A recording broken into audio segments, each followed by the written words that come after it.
just need some.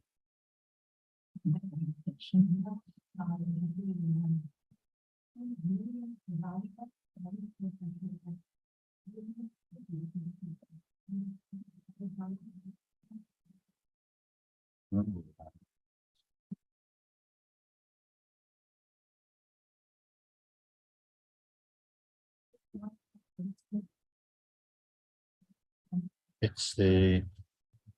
It'll be for wireless. We should just use one of these conference. Yeah. I've got Eden 0160. Conference, that's the, that's. No, it'll be Oak Wireless. Okay.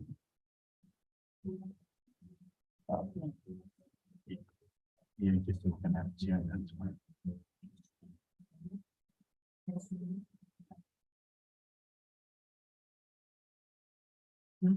Yeah, we have our own. This one here, this one there. And that conference, 34. Okay, sorry. CONF 34. That's a username.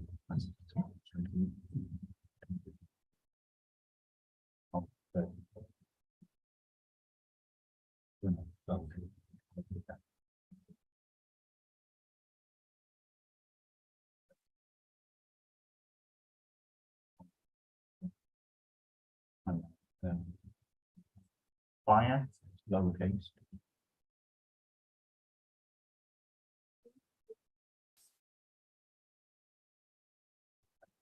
And get maybe like, yeah, just copy them. Okay. Yeah, because unfortunately the data lines free. And then we just take the unfortunate change. Yeah, so if you're going to get a taxi there, or do you want me to arrange for a taxi to go with it? Okay. Yes. Yeah. Because it's in between, gonna be in between. I cannot go for us. Yeah. Where's the pickup point? In the Lime Street. Lime Street Station and particular entrance. We can get at the main one at the front. See, Lime Street Station, you've got the taxi point there. I don't know whether the front is accessible. On the side, Side, isn't it? Yeah. Side one. Yes. Okay, yeah, I can arrange that. Yes. So, is the number of delegates that are waiting there, or The others are coming, I think later. So she's the only one coming now. Or I may expect one of the volunteers to go pick her up.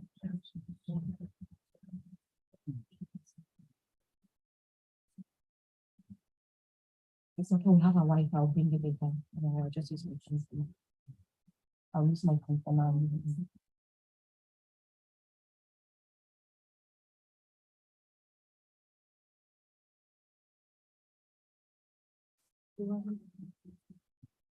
Just what's down the going to the new program, right, Ryan? You can just give her one of the. Yeah, we have some there.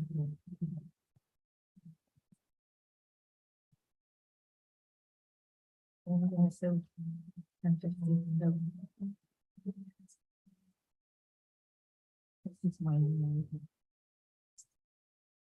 Just get, just need this, PowerPoint edit. Once we're done, I'll go down and start directing desktop. Yeah, just maybe for some, walking at the end. Yeah, so automatically goes in, as soon as you do go live, it automatically holds. Yeah, it does. Yeah. It won't let me minimize, so I have to just like keep it large and then push it. Let me just check my presentation. Then I can access it.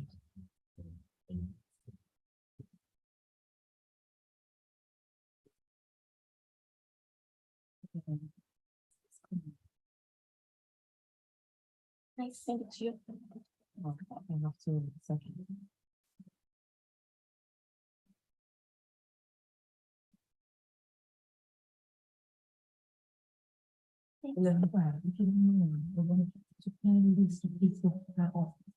So tell Sarah to tell us to take it off at what time.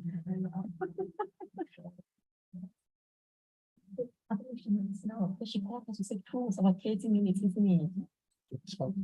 40 minutes. Yeah, so she might be having them. Okay. Yes, now she can go now. Does she have a contact number for her, Yeah, just in yeah, case she? I'll give her. I'll Yeah, give her okay. contact. Okay.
Just testing the YouTube connection on the phone just to see what's happening.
Now, please download Easy Pop on and switch on playing in the background. Yeah, YouTube music free.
So that's just the top one, is it? GWL. Yeah. Yeah. Okay.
Go up a bit more.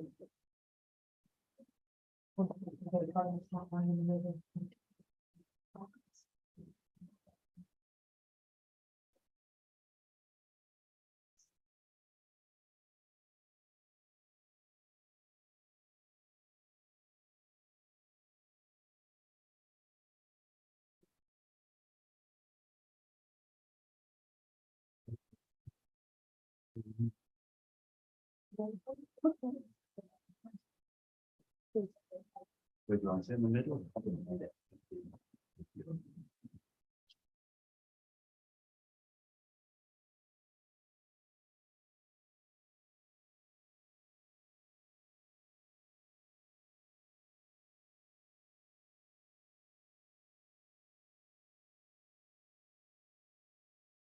But you've got the presentation ready, it's share that one with Zoom, which is also available to YouTube. You just need to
All right, mate. Hello.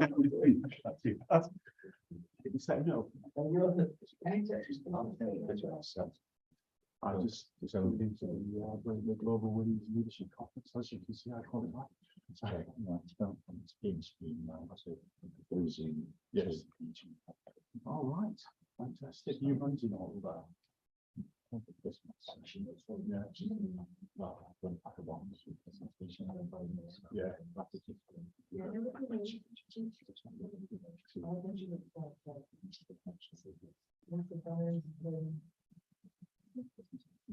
Yeah.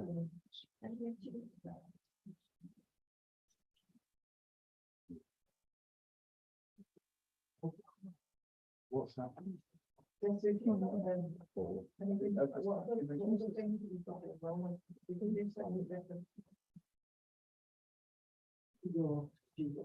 Yeah. That's one. Wow. So. Yeah, we started. It's supposed to be that advertised. What this could be. Yeah. It's still here, isn't there? Bill Roberts. Yeah, he's a creative. Wow. Okay. It's my big costume. Yeah, chief communication officer. Yeah. Wow, he's got a really great title. You are still at Ashfield? I haven't. That's where. I'd say it's a mental health marketing. Everybody has to start. Oh, right. Well,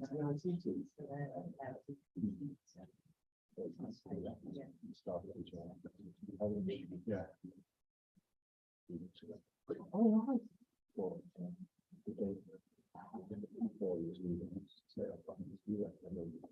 Yeah.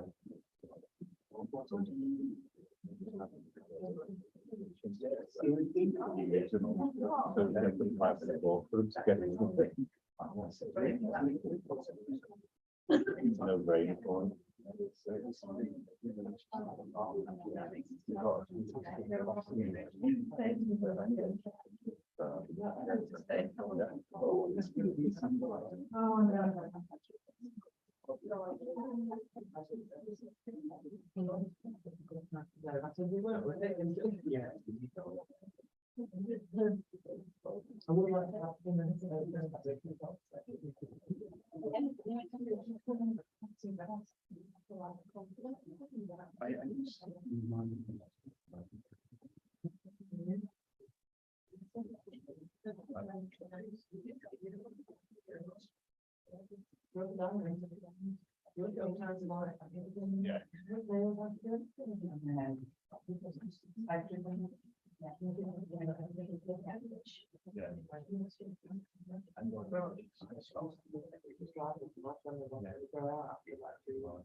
They go to sit down and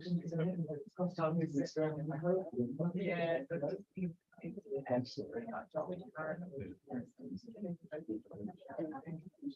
Yeah, that's right. Yeah, you can see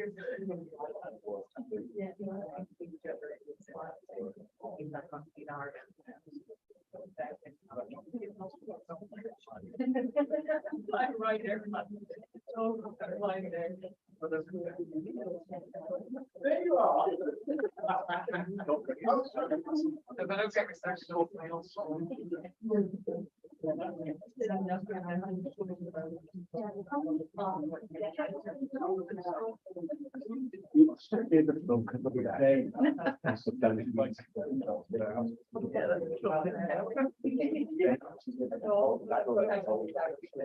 So you're only going to the middle.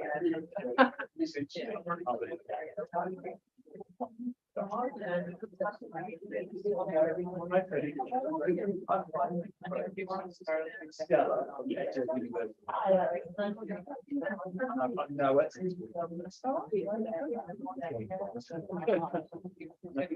Moved on.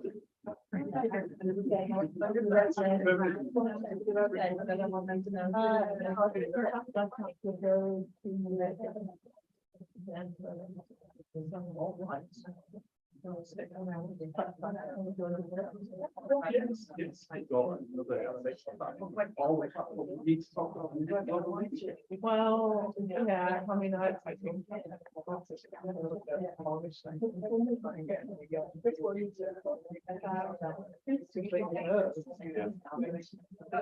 Yeah. And we will be.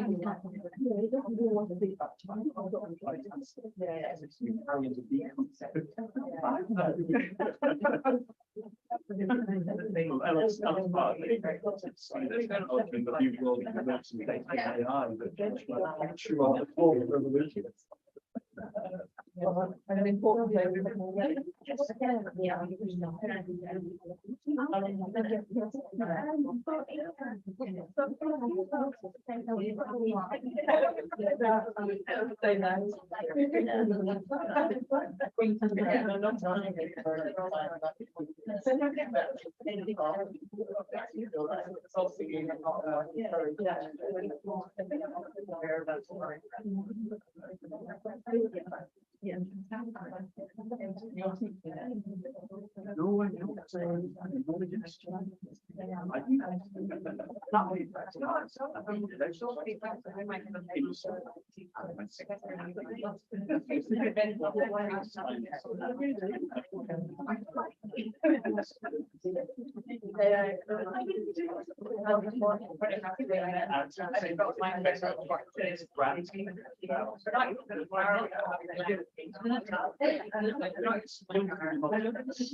Rather than, so it's not 3 weeks, 16 months, 14 weeks.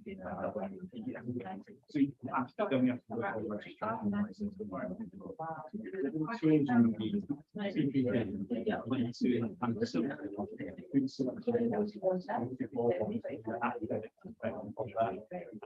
actually looking at geographic areas, real strong. Something quite difficult in Cornwall. I remember St. Austell, it's a fantastic name. Around.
Oh, sorry. What's your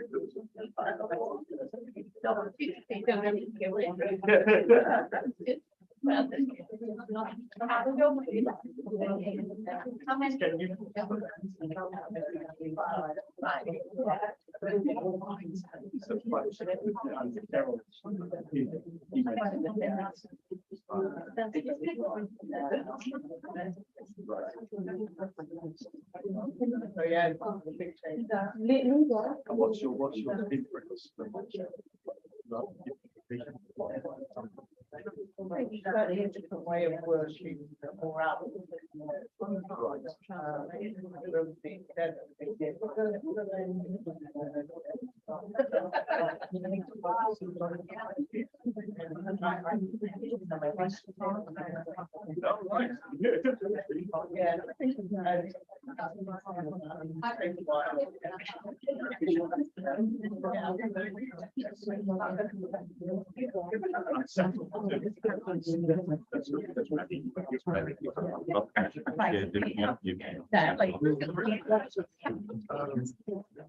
Absolutely.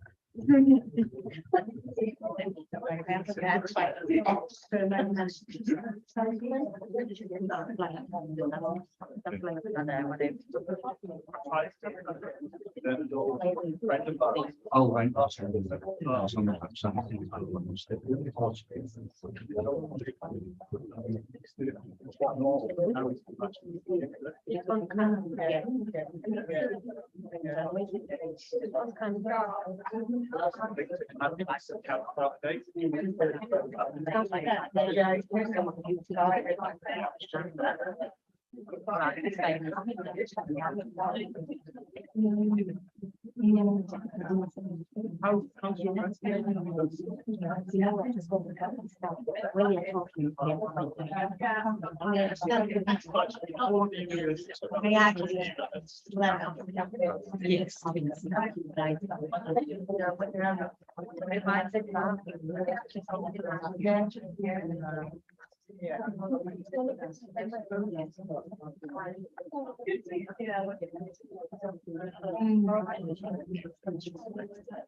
right.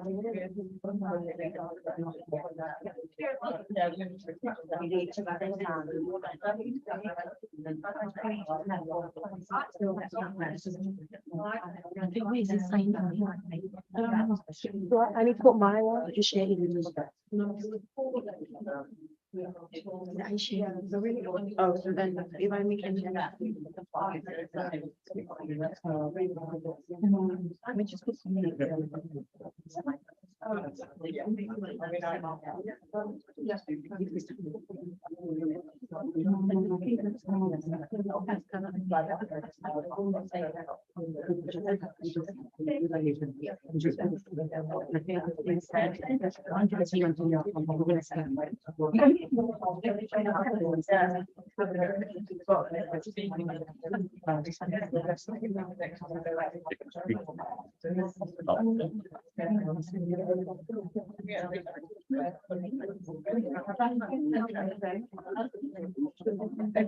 Every day you want to do that, and then 18,000.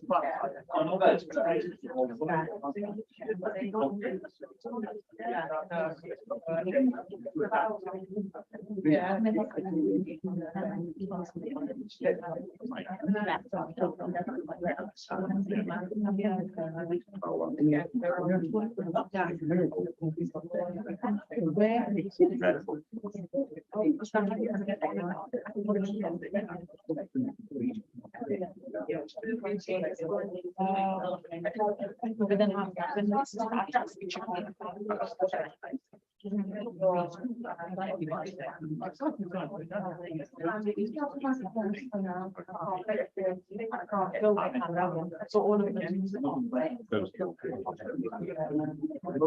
Yeah, kind of sense. Yeah.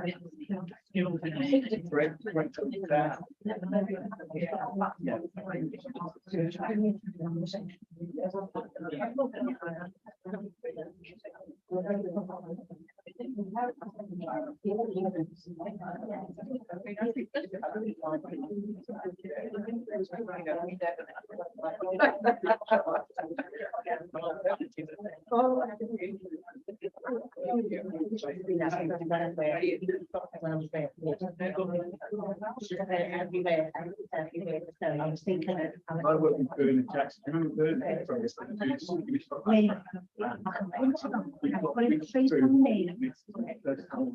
Good morning, everyone. I would like to welcome you to the Global Women Leadership Summit of 2023. My name is Latoya Lekambi. I'm the daughter of Dr. Sylvia Lekambi. I just turned 17 last month. I'm also the CEO.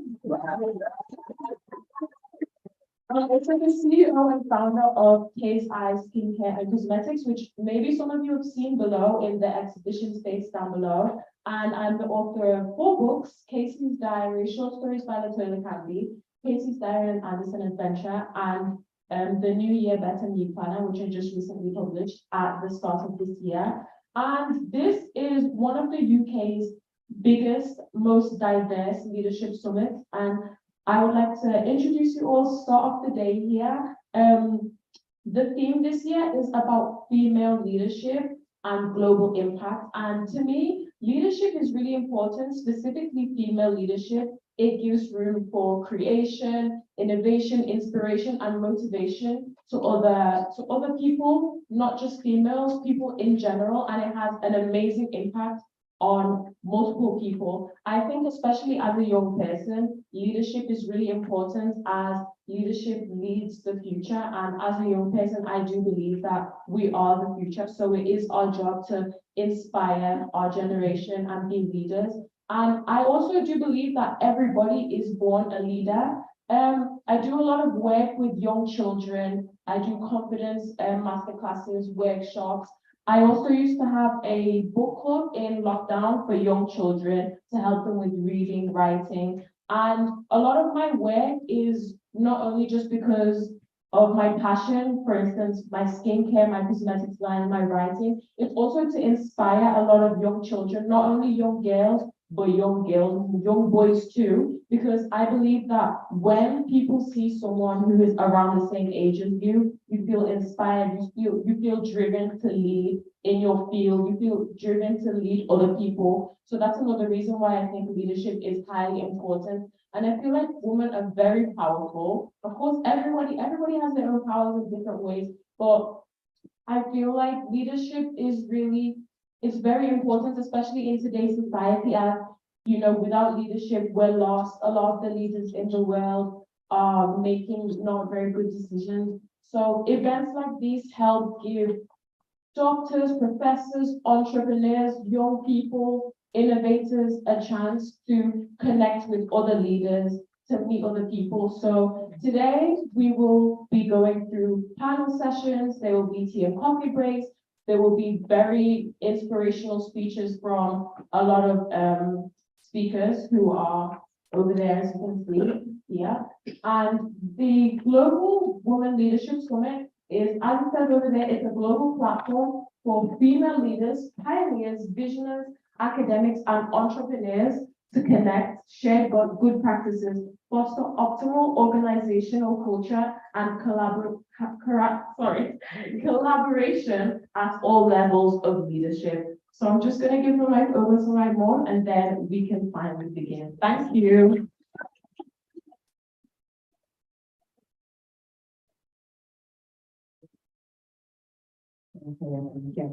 Thank everyone. Good morning, distinguished guests, ladies and gentlemen. Thank you so very much for coming here today to the Global Visionary Women Network Leadership Summit, which is the Global Women Leadership Summit 2023. And Atia, thank you so much for that introduction. It's really incredible to see all of you present here today for this purpose, for this summit. And I'm just going to give you a brief overview. Our matron, Her Royal Highness Queen Nancy Osorio from the God Kingdom of Ghana, who has to be here this morning with us, and we're delivering a powerful keynote. Sent her, she's coming, but she's just got some delay, so we just tweak the program a little bit. We'll go ahead, and when she comes in, she can deliver her keynote speech later. So we'll have the session for the role of the university leaders and academics in playing or in inspiring young leaders beyond the university. Will have that prior to the keynote, if that's okay, so we can catch up on time, but it will be on time that you surely have to speak. Okay, I'll go around some of the people who are coming to do that. Okay, when the time comes in. Okay, thank you. So I just want to welcome you all again. Thank you so very much. I'm Dr. Sylvia Fletcher-Kambi. I am the founder and global chair of Global Visionary Women Network. I've got an incredible team that has supported us to bring this forward to you today. And the University, Hope University has just been tremendous. They've been really incredible in making this so easy.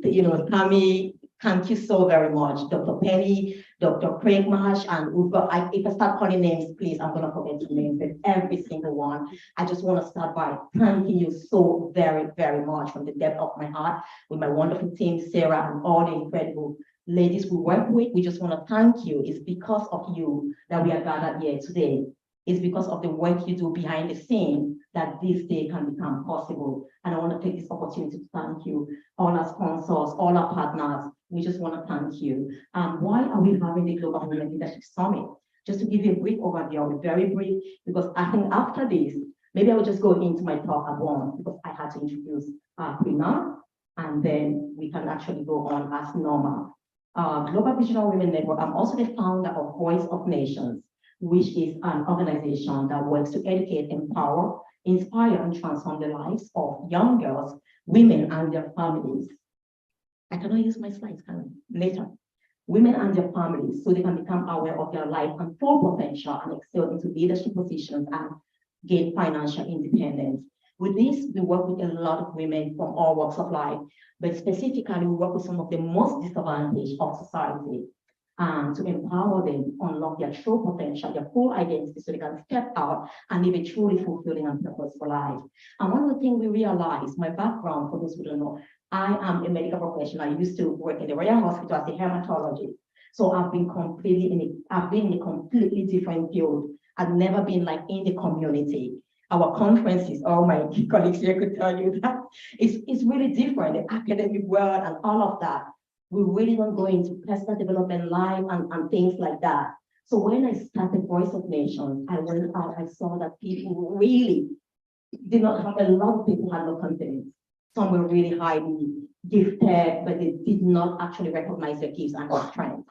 And some were so knocked down by, limited beliefs or what society has told them. So most of these women never saw themselves as truly, being powerful, as being unique. And they were always held back. So what we decided to do with the Global Visionary Women Network was to form that bridge. We became that bridge.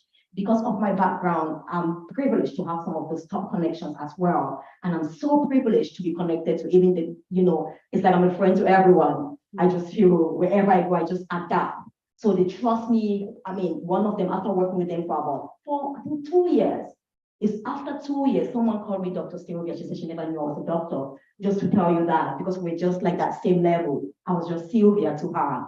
So we just had to be that bridge to connect them with women who are doing exceedingly well, top level of leadership, are excelling, so that they can realize that these women are just like them. These women came from backgrounds similar to where they came from. These women have similar stories, but they simply had a dream, a vision that they didn't give up on. They believed in that and they went for every single day to achieve that. These women too must have had endless challenges, but the difference is they didn't give up. And when we started having these seminars, it was just incredible how these women could really connect, could see that, oh my goodness, but what she just shared, they were looking at them like some superhumans. And she said, this is what I feel to. This is exactly what I'm going through. And then some of them we link up mentors, which is just incredible, that can work to support them so they can also thrive in their full potential and become the leaders that they were created to become. And it's just been incredible. We have these summits once a year. Most often we've been in London. And this year, I'm like, how could we not realize this wonderful, beautiful, infrastructure at Hope University? And guess what? We're going to stay here forever. We're not going to London anymore.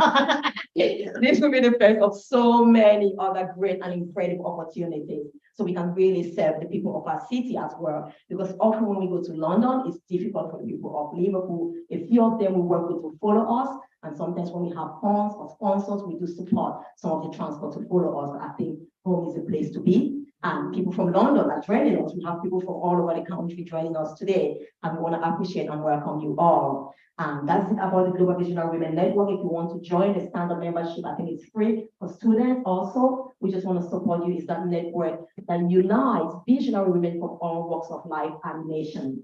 It doesn't matter the skin color or background, because we truly believe every single human on this earth is unique. And we are looking at the uniqueness. If we have to exclude them, some people, because of their race, their background, religion, will be missing from that which they've got to offer the world. We don't want to miss that piece. We want to get every woman from every walk of life and nation to come together to empower the ordinary girl, child, and woman into extraordinary citizens and leaders of purpose. Our goal is to transform leaders, those who are already leaders doing incredibly well, into global agents of change, and followers into leaders. We don't want followers. We want collaboration, partnership, so we can work on harnessing the gifts and strength of those who still see themselves as nobody and not a leader, so they can become that powerful leader that they are destined to become. While those who are already leaders, they shouldn't be complacent. I'm doing fine, my children are doing fine, my family, maybe my city. Why bother? We are meant to serve the world. It's about becoming global agents of change. The light doesn't shine and say, I'm going to shine to these people. It shines to its full potential.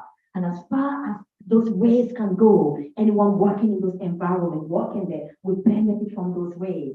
We cannot, put a veil over our lives so we stop shining. So we cannot say, oh, we want to shine in Liverpool locally. No. And that's why the theme of this leadership summit this year and today is female leaders and global impact, or female leadership and global impact.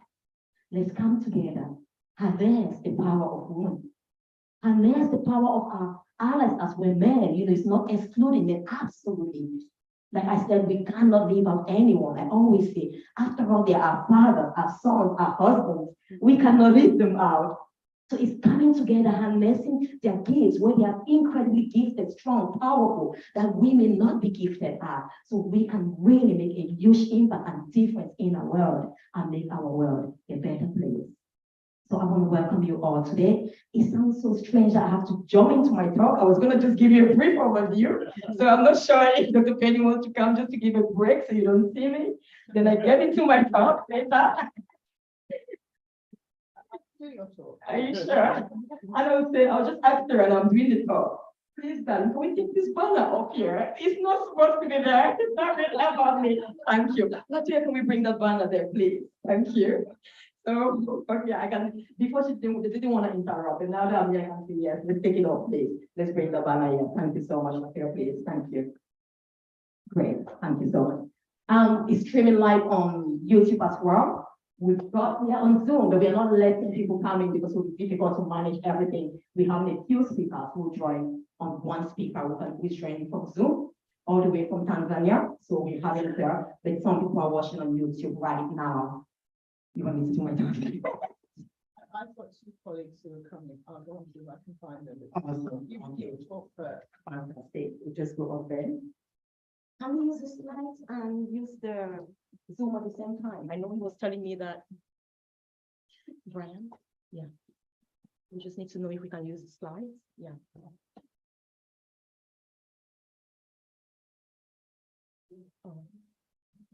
Fantastic. I just want to show you some slides, but you know what I can do without any slides.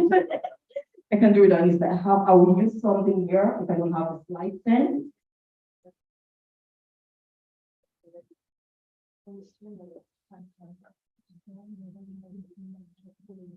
Yeah, but I was wondering if we can connect to Zoom with the. Yeah.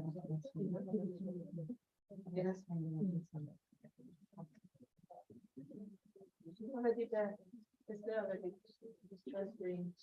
I'm not sharing it. You just want to be step before. We don't want to share it with them.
I'm just gonna go on with my talk then, so, your students come in when they're supposed to come in.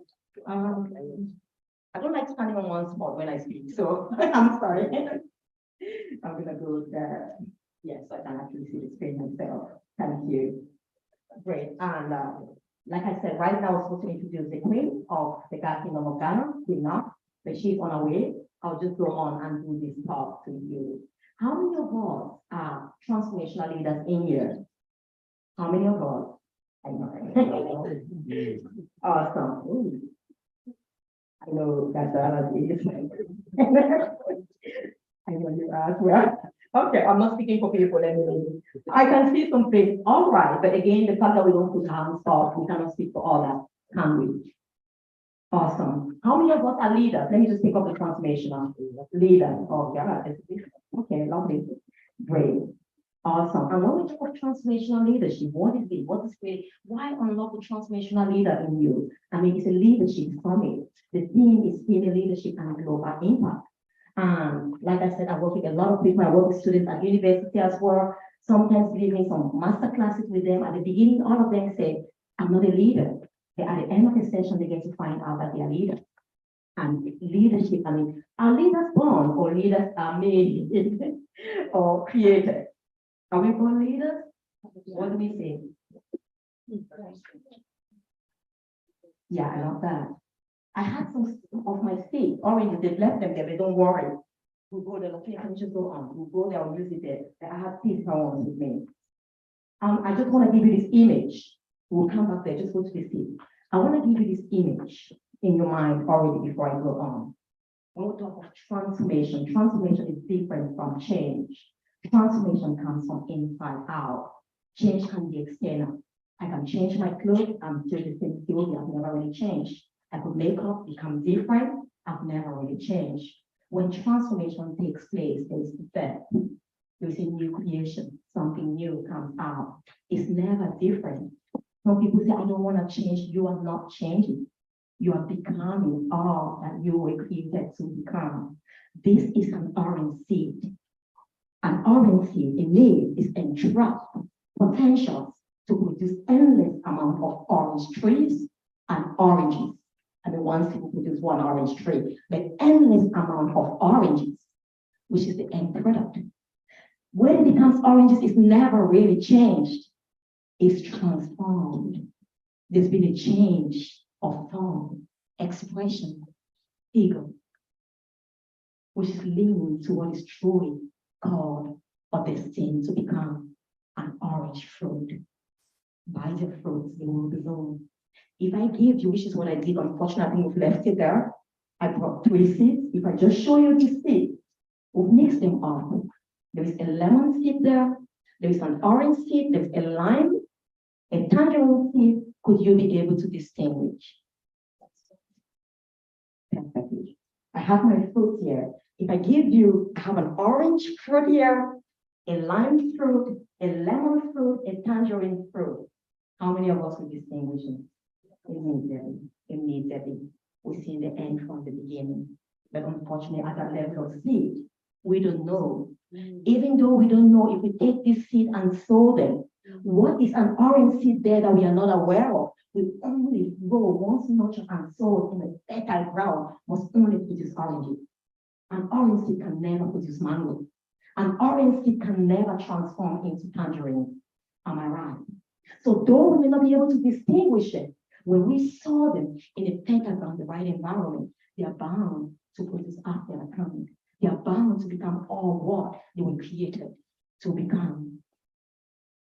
Were you the Lord's witness? I want us to pause, because without this, without an answer, when we see these seeds, they are similar. When we look at ourselves, we are similar. We are all maybe women, a few men. Maybe you can divide again further class, some Black, some Africans. They are similar. That's not really who we are. People, unfortunately, do not actually see our growth at that time, because the potential is still trapped within us. The seed of greatness, the seed of leadership, the potential that has to be transformed for you and I to become that incredible transformational leader is still trapped within us. And people, unfortunately, because they get mixed up, they are still seeing potential, they are still seeing seed. They describe us as our background, unemployed, single mother, Muslim, Christian.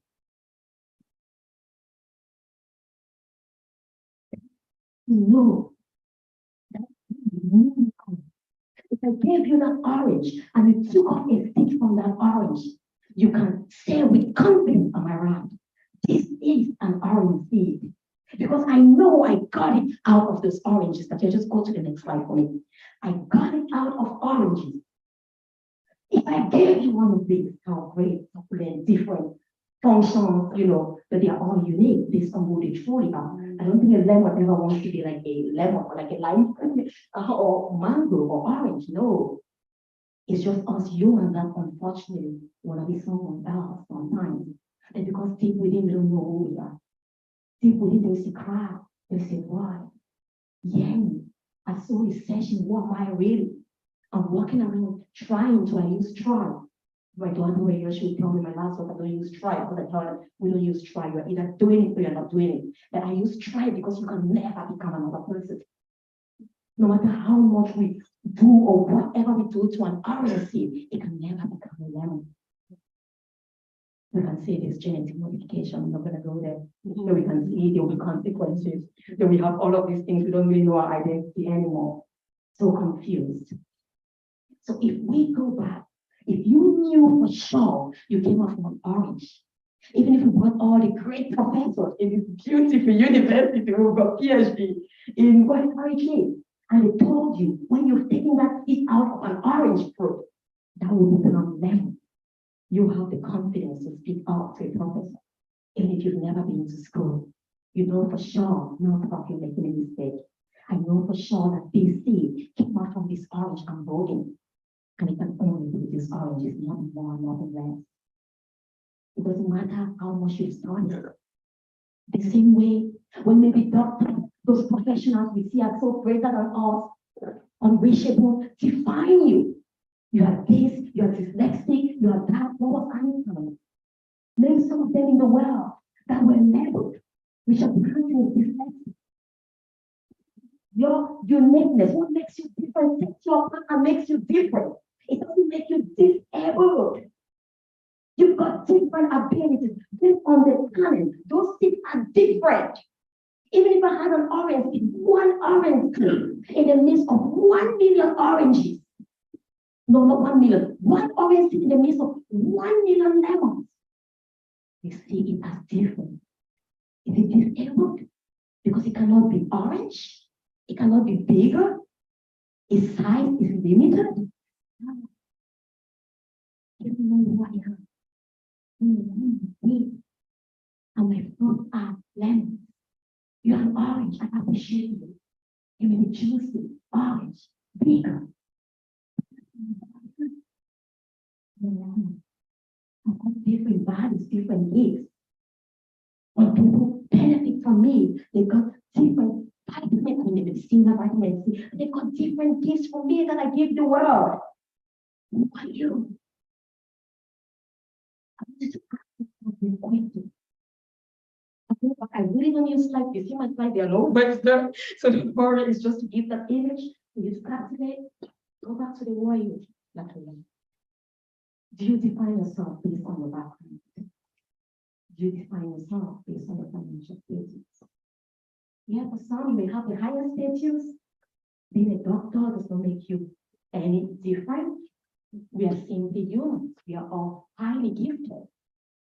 Being the top of top, I cannot simply define my identity, it's not my title. When you see people hold on to titles and all of that, fundamentally something is lacking. Who their true identity is. Because when you know who you are, your identity builds confidence, not the titles and qualifications you know or you have. Because you know that I am the value, I am the one who is worthy. It is me that can gain all of these qualifications. I am the asset here. It's not the title that makes me worthy. It's my gifts, my potential, my strength that makes me worthy. And wherever I am, I belong. It's healthy. I'll go to where are you soon? Where are you nourished? Let me give you an example to understand how important that is. I just talk about these oranges.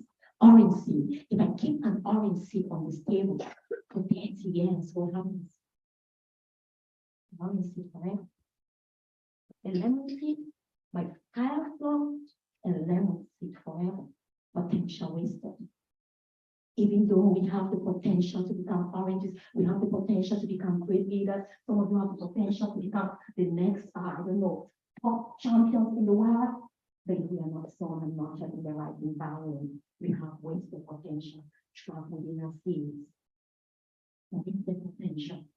One of my mentors, Dr. Michael Rose, said, we are the wealthiest places in the world. What did you say? The wealthiest places in the world. Where's the wealthiest place? Anyone? I love that. Some of us we say the mines or what is Saudi Arabia, whatever. No. They stay dangerous. Why? Great money, great books, great businesses. Oh, the greatest innovators of our planet, the wealth was never seen. The potential was never developed. They are locked in there and the graveyard. 24/7, morning, afternoon, evening is the wealthiest place in the world every century. I want us to make that commitment today. When we leave this room today, this summit, today and tomorrow, we're not going to die with our strengths, potential, big trap within us. We're not going to play small. It's not about bragging when we say the eyes can see. Are the eyes bragging? It's simply what they are designed to do. On orange seed, I produce only orange fruit. They are not bragging. We must find our true calling, our purpose. Who are we? What's your purpose in life? Identity defines purpose. When purpose is known, a transformational leader is born. And it starts with identity. Anyone who knows their purpose is a transformational leader. And the truth is, you're leading from inside out. You're just revealing your strengths, your gifts, your potential to the world. You're not doing anything extraordinary. You're not excited about success. If we were to listen to an orange seed, I'm sure they're not excited. Oh, I grew up and I became orange fruit. Oh, give me some awards. No. We seek titles, maybe awards, to make us feel worthy. Pay rise, promotion, and you know who you are. It's just the now. It's just ordinary that when I go to bed and sleep and close my eyes, I cannot see. Because my purpose of my eyes are to see and bring light to this body. The eyes hang at the leader of the body when it comes to seeing and bringing light to this body so I can walk and not stumble. What's your purpose of life? What's your thing? Your greatest strength, your greatest passion. What's your calling?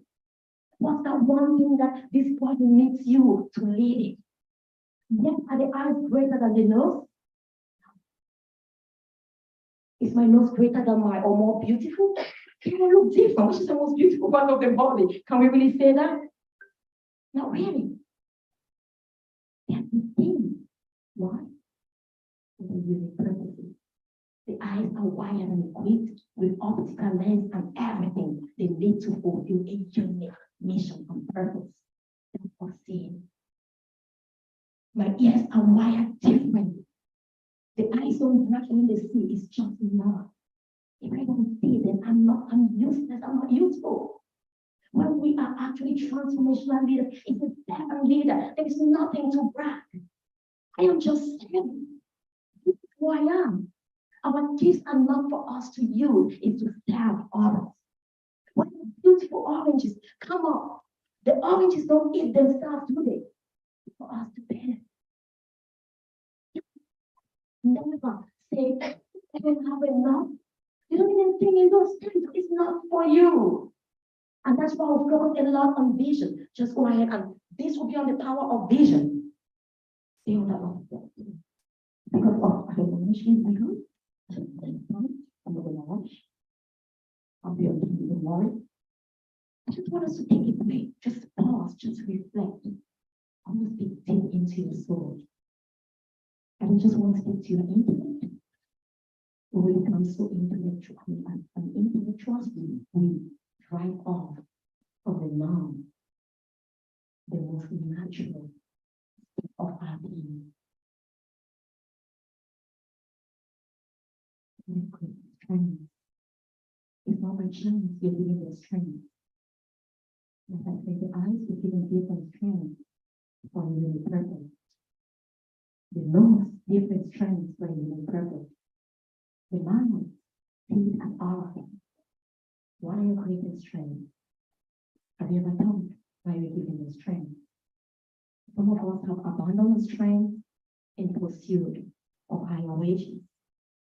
Yet there is void within. We know endless people who are millionaires, they feel very unfulfilled. There was a millionaire, I've forgotten the name now. I wrote in one of Dr. Weissman's book. He was about committing suicide. He was saved by a gentleman who loved him so much, and he has always been his hero.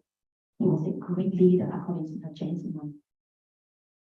And when he saved him, the great leader, not a great leader, because he was really strong in his life and he wanted to commit suicide.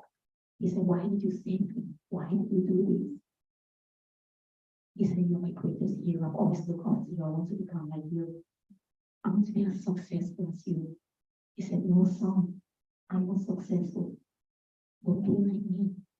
I've gone on building businesses, yes.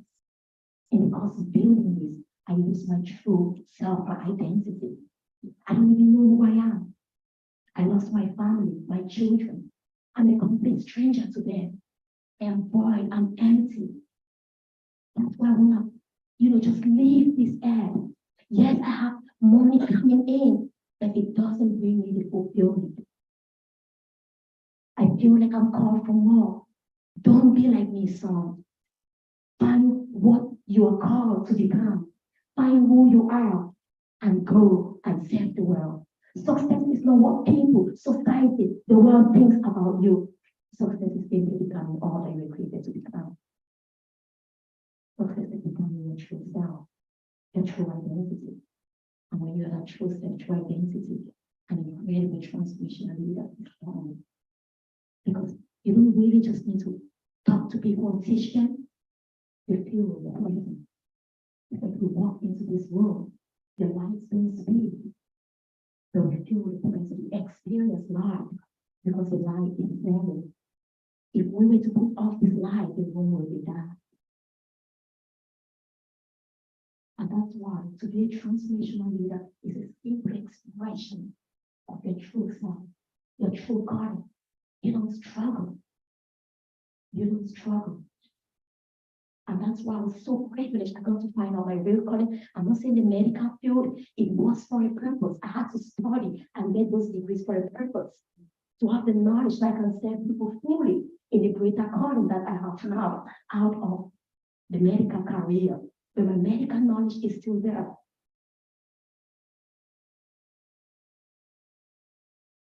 So just think about this. Oh my God, just think. I just want you. Can you respond to the question? Who am I? Why am I there on this planet? Why was I born? What can I do? Why am I living? Where am I going to? What's the meaning of life? Is it just to wake up every single morning, have coffee, drink, chat with friends, or get degrees, and go back to bed and fulfilled and satisfied? If today were your last day, you were my last day, or we're told the world will come to an end, if you had to lay in your bed, on your bed, will you close your eyes and smile? I'm ready to go. Yeah, this is the last day of life. This is my true calling.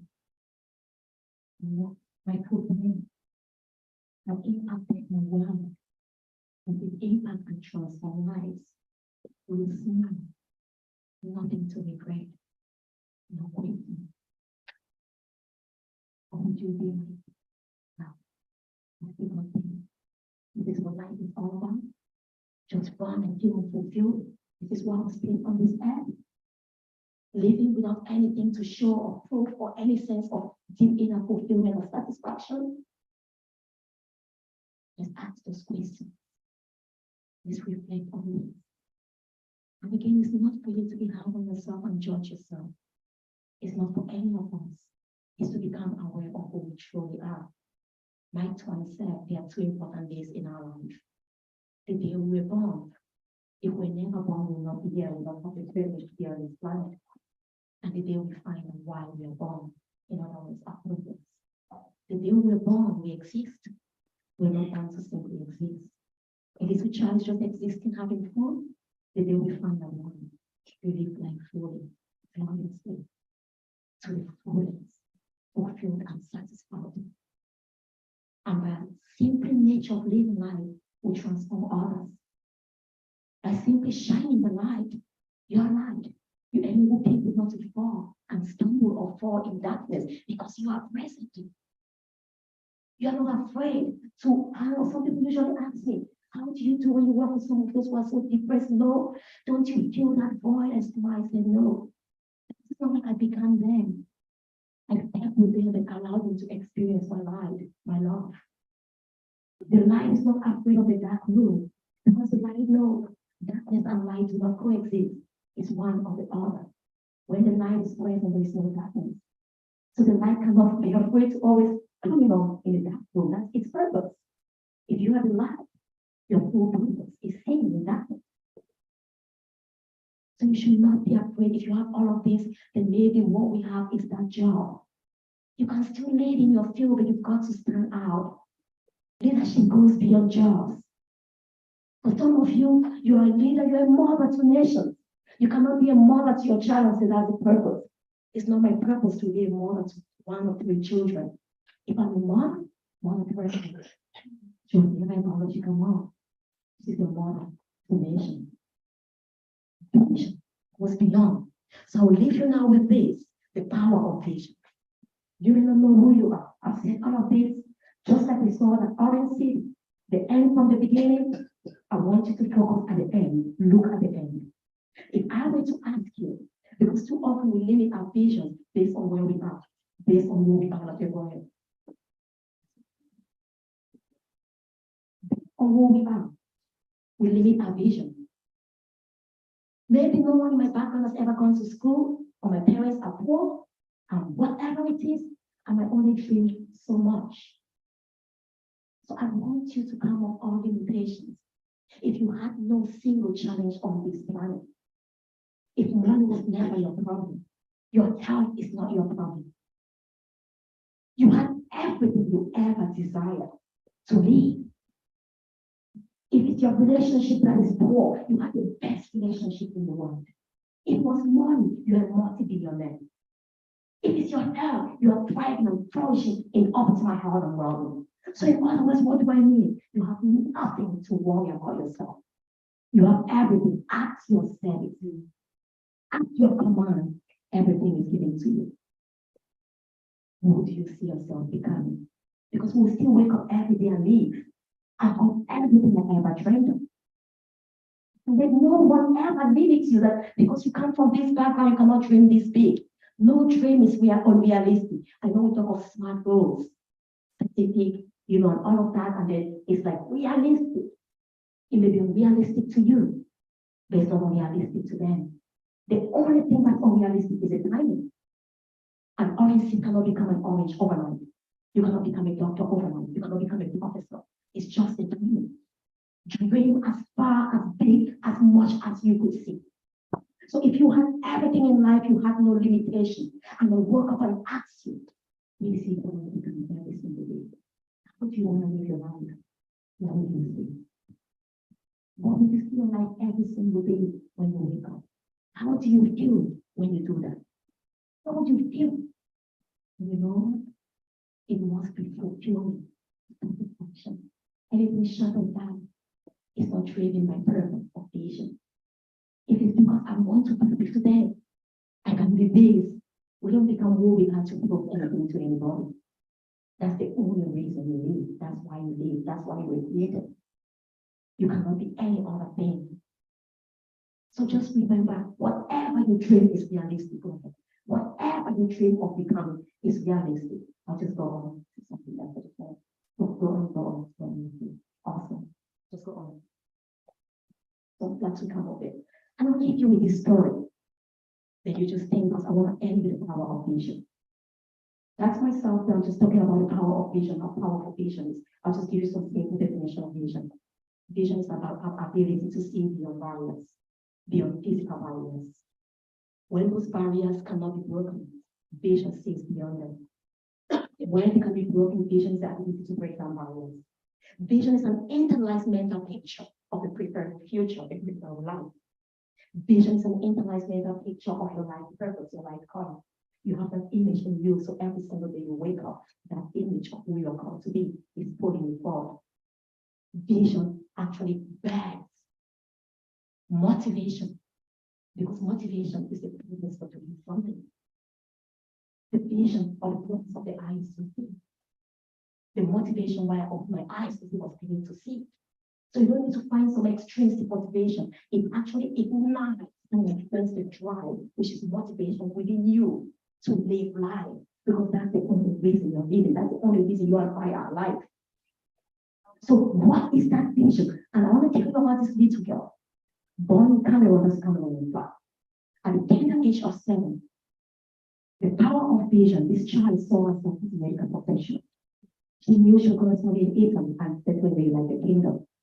This child was the last of her siblings. It didn't matter whether her parents would have the money or not. She was born in Cameroon, an African country. But she had a clear vision. She was inspired by gynecologists in her neighborhood who was exceptional. And the gynecologist studied in Italy. So she thought, if you want to be the best gynecologist, you have to study in Italy. She was only 7 years old, remember. Had this vision actually also disciplines us. If you knew, all of us knew today we're coming here. We did not turn at Morrison, we came straight here. It's the end, it's the final destination. However, vision is a function of the heart. is the function of the eyes.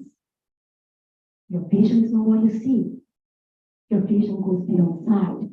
Sight sees my current circumstances, situation, barrier. I can't see beyond these four walls. Vision takes me beyond these four walls. To become that transformational leader, to unlock, let us say unlocking, no one is giving any of us anything yet. It's not within you, it's trapped within you. Like the potential of those orange seeds becoming oranges is trapped within them. Nobody does anything.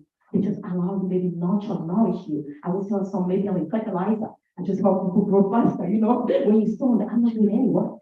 Because it's you, the transformation is you. That doesn't mean I become a butterfly. You cannot take the glory. I question. I mentor them. No. You got it. So vision instills that discipline. You've got to have a vision for your life. That 7-year-old child, when she went to college, she could not hang out with the wrong crowd. She could not take drugs, she could not take alcohol. She understood people wanted to become medical doctors, had to be serious, they had to study. She had to be disciplined. Vision creates discipline. Vision creates direction. And like I said, an intrinsic drive. She did everything studying. When it was time for her to go to Italy, they had to take the Italian language in Cameroon to travel to Italy. Italian language exam. And then once you pass it, you study Italian for 6 months, twice a week. And then you expect to take a test. And when you make the test, they apply for your universities and you travel. This girl has never failed an exam. She was always either the first of her class, second of them, most often the first. When she went, about 15 years after that vision, she knew was going to Italy. Of course, the dad wanted her to go somewhere else. She said, no, Daddy, my Italy has been training for so long. So she went there. She went to take the language exam. Guess what happened? She failed. Maybe she gave up. Cameroon is made up of Anglophone and Francophone bilingual country. Italian is the Neo-Latin language. French is the Neo-Latin language. It's kind of similar. So the Francophones find it easier to study Italian than the Anglophones. And that particular year when this little girl, who was now 20 years, took the exam, they had actually risen the bar higher because they wanted to reduce the amount of Cameroonian students traveling to Italy to study, to further their education. So before, if the average was like 15 to 20, or 20, you had to score like 17 to make it. She failed. She was the best in her class, but she failed. Everyone in her class except one gentleman, he's super intelligent. He made it, but also studied in the Francophone system. What did this girl do? She didn't talk to her father, her mother. They've known her like always very intelligent. She told her sister, she was with her sister, I'm seeing myself, this vision is so alive. I can be the very one on my own way to fulfill what I had dreamed for years.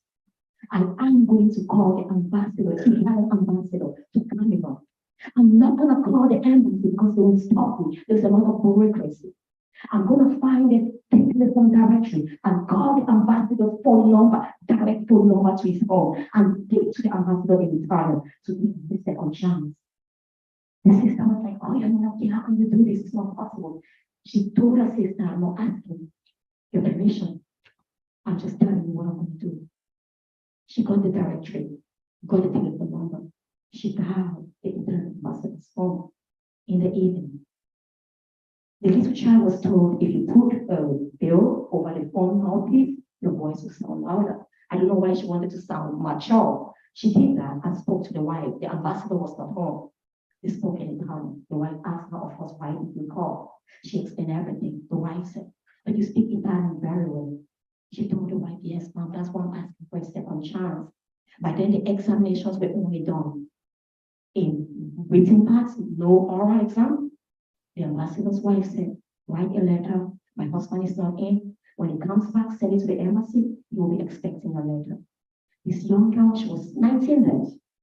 Left, called some of her friends who were really good in class as well. Called her teacher loved her. She was an incredible student. When they could endorse the letter, the teacher said yes. I mean, because I look like a bad student. No one in the class made it.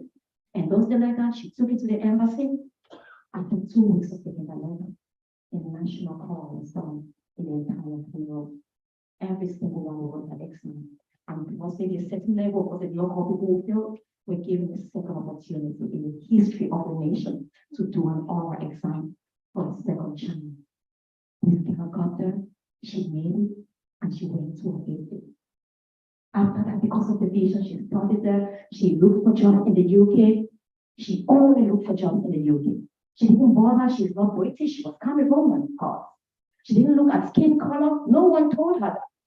She hung out with people who are driven, who are determined, who see vision, not skin color, not education. So she didn't even know that there are some challenges. If you have to come and study in the UK, she did not even understand the implication of visa, what permit. But because of that vision, when she finished, she applied for a job in the UK. She got 3 jobs. When she went for the interview, she was paid a flight ticket to the interview. Even when they're not giving her the job, she had to choose from them. And today you have that incredible 7-year-old girl. I'm honored to be that 7-year-old girl standing in front of you today because of the power of vision. I never gave up on those dreams. I wouldn't take no for an answer. I wouldn't focus on the reality. I kept going and pushing. The vision gave me the fuel. You asked me, where did you get the courage? I didn't know. But there was something more powerful in me. Vision is an attractive force. It attracts you. You know, like a magnet, you can't really, you need force to separate them. It's a natural pull. It's effortless when you have a vision. Because you're pulled towards your vision to live the life of purpose you were born to live. You're pulled to live the life of vision that you were born to live. And I'll just go on. Then I'll stop in a short minute, in a few minutes. Something happened. This girl, myself, like you know, I'm the person. Went to the university. I wanted to become a professor. I loved academic. I was always challenging myself. More than would transform my life when I had my children. It was the most challenging moment in my relationship, in my marriage. That was the best moment we could ever dream. Even though it was the most challenging moment in my life. I say, if you ask me back to relive that moment, because I had incredible children like this, she was my first daughter. Without a blink of an eye, I'll tell you I relive that moment. It was the most challenging, but it was for a purpose. Because I knew something new was going to be there. That's when my life completely changed. I realized that it was a greater calling and power for me to transform lives, to touch people, not just staying there in the academic world. I am a Christian. I went to church when I prayed, had 2 prayer points. Lord, restore my marriage and make me the best mom in the world. I had no doubt I was an incredible mom. The preacher looked at me and said, I can hear the Lord telling me you're called to be a leader of wisdom.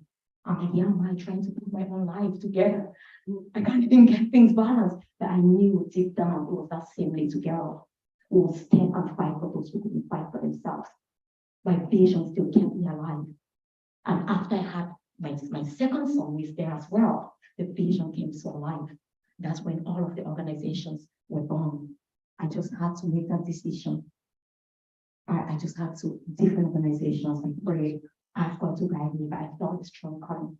I knew I was that strong and powerful. I'm naturally confident. For me, it's not something that naturally born that way. It was part of my relationship with my parents as well, always inspiring me. You could see what I did as a child. So I just felt like a lot of women maybe were struggling.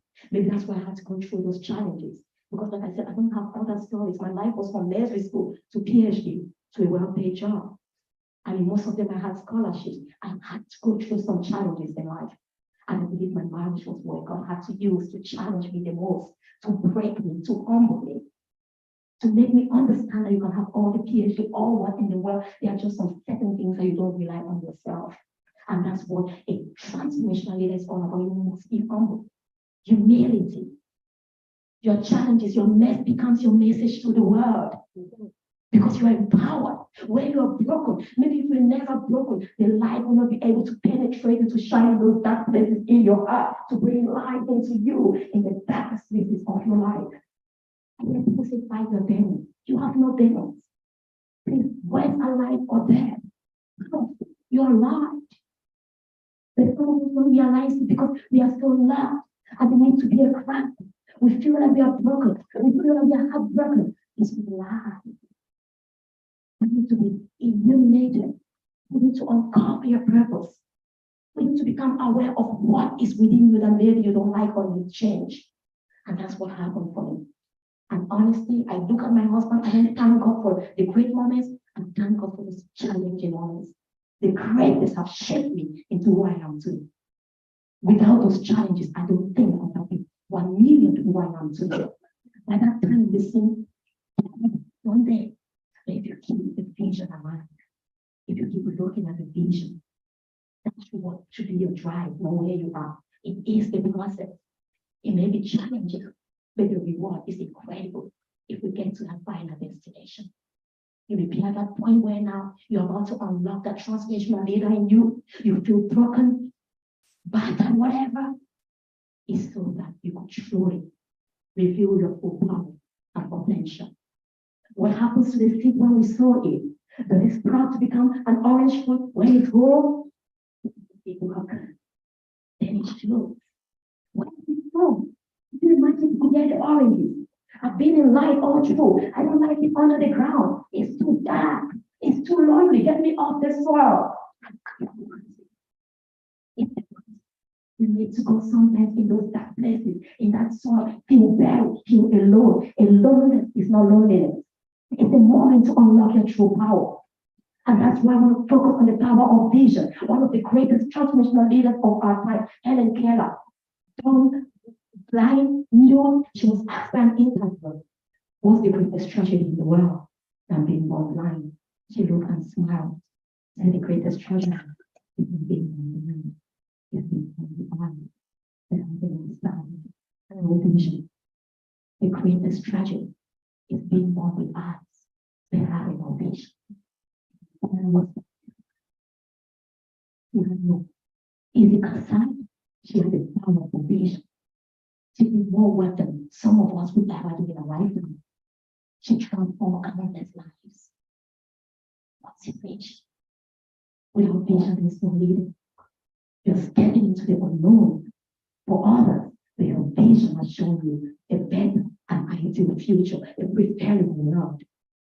Your vision has told you this is who you are. You can't live in pretence. You cannot be authentic. This is simply who you are. This is your authentic self and nature. Just become you, and by the nature of being you, people benefit from your life, from your fruits. And thank God for all of that.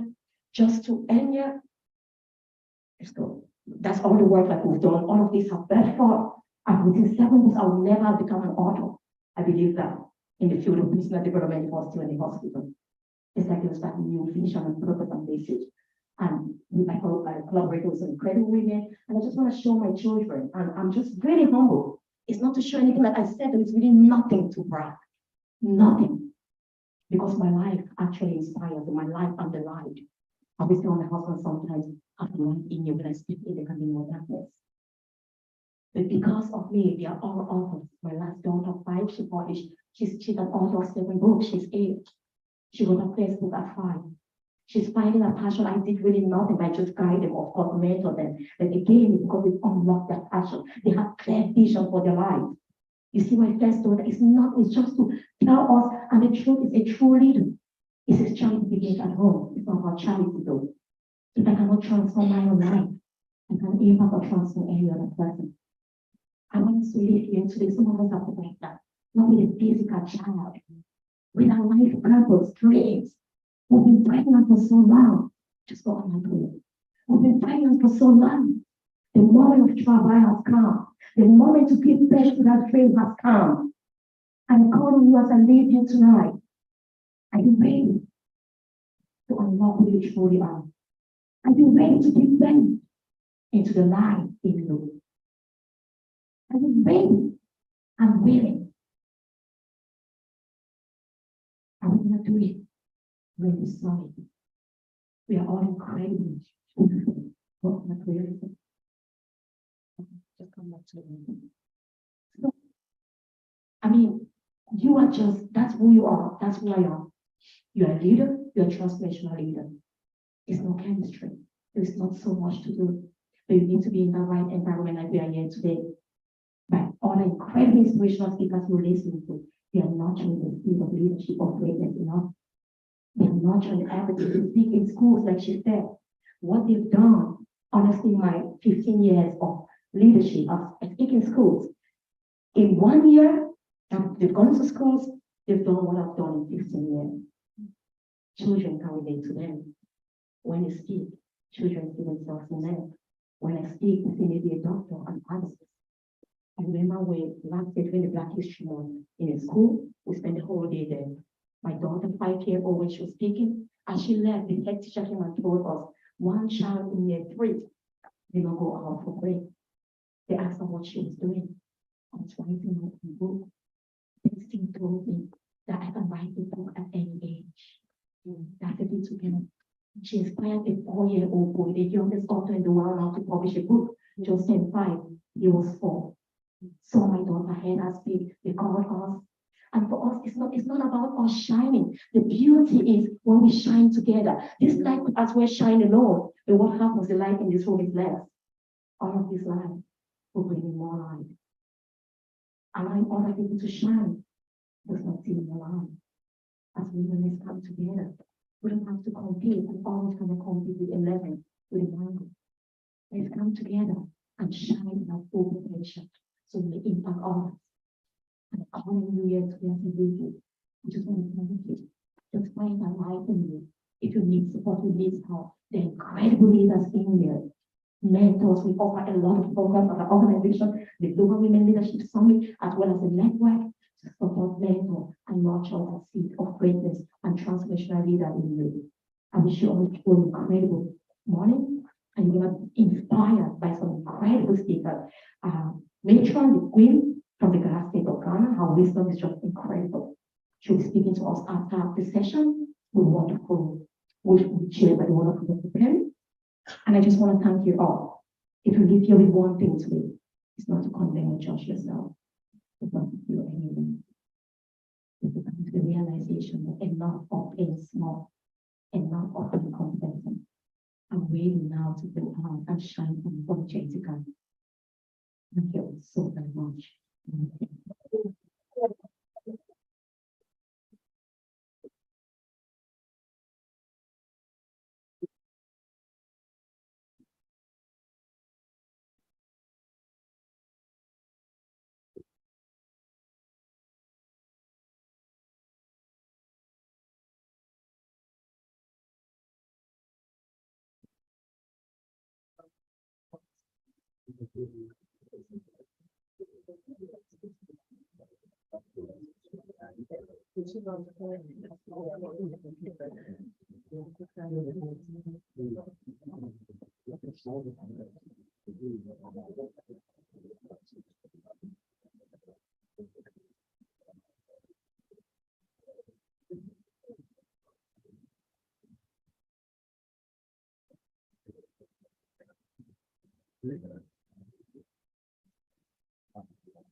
I think that is because the other time.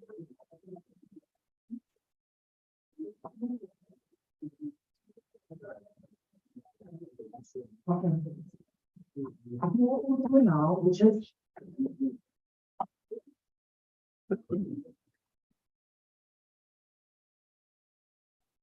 We're gonna have a coffee break now. We're just gonna have a coffee break. Is that okay? Yeah, I think we don't want to keep for so long. She's gonna keep coffee break. And then after this, we're gonna go down to the students will come up, and we're gonna go down to have a talk at the exhibition center. Yeah, so just have some coffee. Is that okay? Yeah. The time has also gone out, yeah.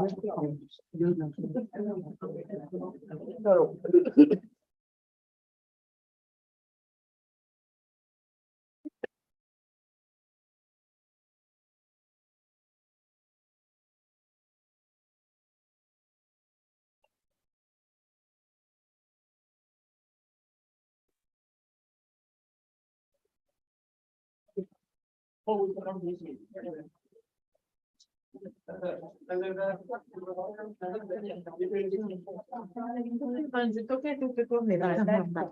Mungu Sara tamba ya kumbila zawa.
I'll do it, yeah.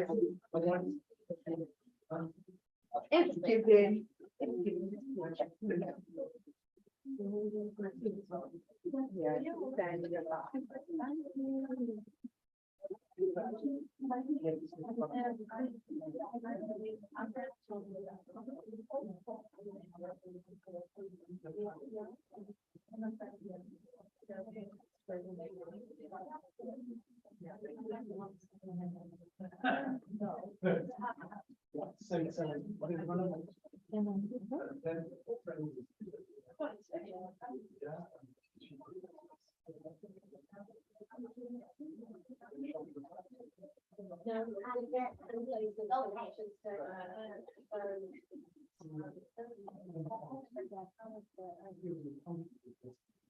But I have to tell my other this way because, oh, when I see those, I wonder it's worth just pushing out one at the back. Or it takes. That's 50 minutes there, and check. Sort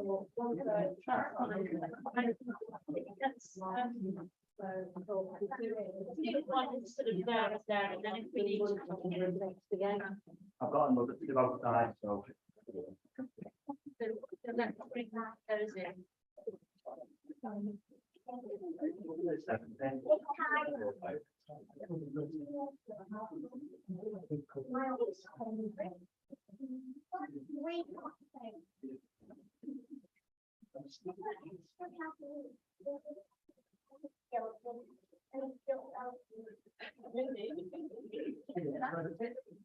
That most. Yeah. I think that was 6 for subject 5. Which is now 4. But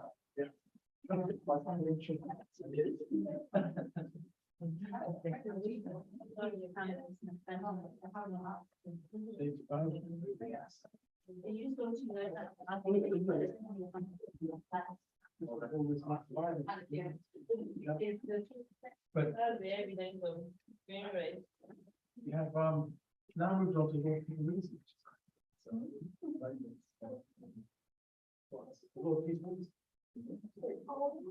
I know. So,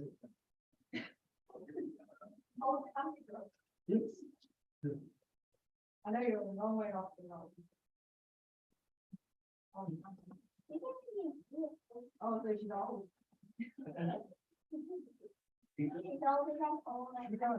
Yeah.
I don't think there was, but there's lots of space anyway, but. Yeah. Have you been to one of these before? No, this is the first time I've been to it, yeah. So she's great, Sylvia, she's a really inspirational. Yeah. person. Yeah.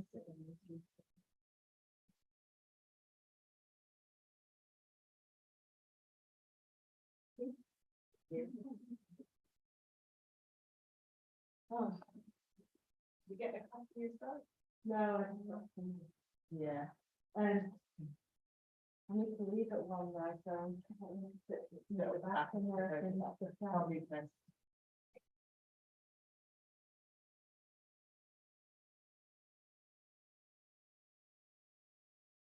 Really hard organizing a conference. No fun time, just not everything.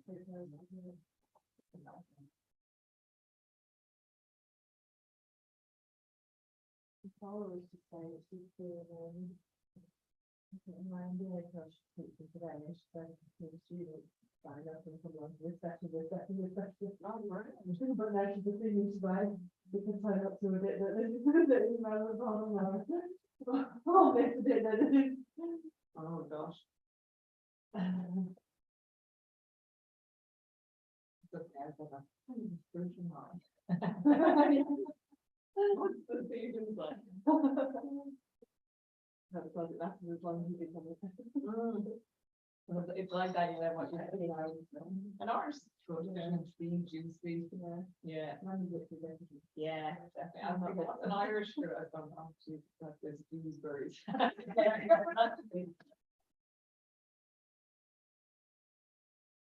There's no there. Yes, yeah, I'm good, thank you.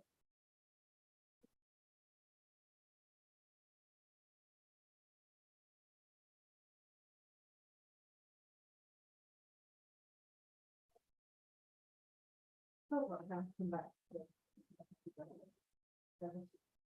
That's it, right, the lady phone, I think it's hard up.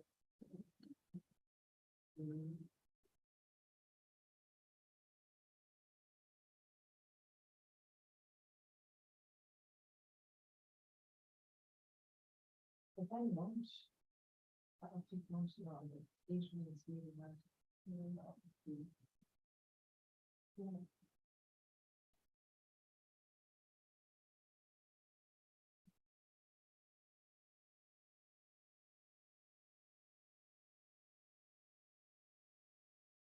Something like this should.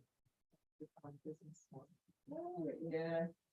But I think that it's just, it's really very central to it, like to the town or to the city. Yeah. Center function. Quite a big business, but it's quite well organized. So we just got them all. Project. I don't know. I'll need to do this. I'll have to get there early to be back. Years as a year, still in the families. We like workshop, like swim straight in camp about the matches on the one. Yeah, they need to just pull it up, yeah.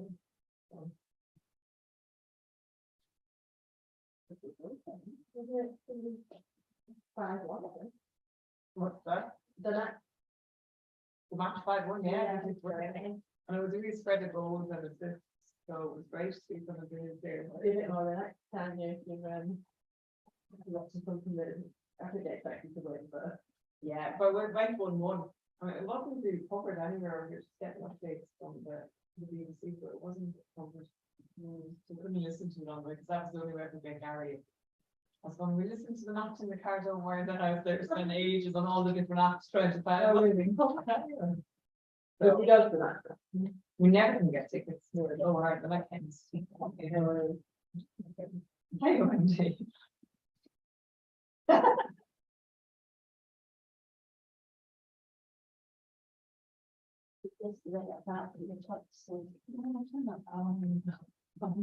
And then we got a message about an hour ago, so we want to find out, yeah.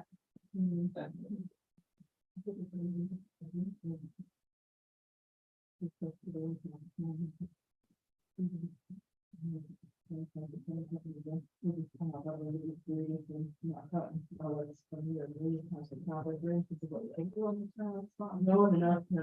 I'm just watching, but I crossed at one time. It's been even, actually, so I have to go up to the. I'll say, but if I'm good friends, do it to one,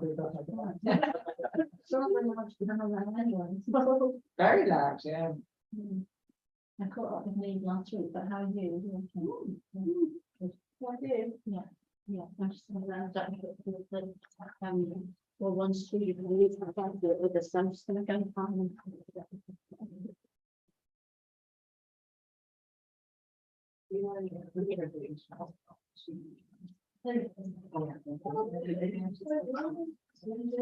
And to return. And then.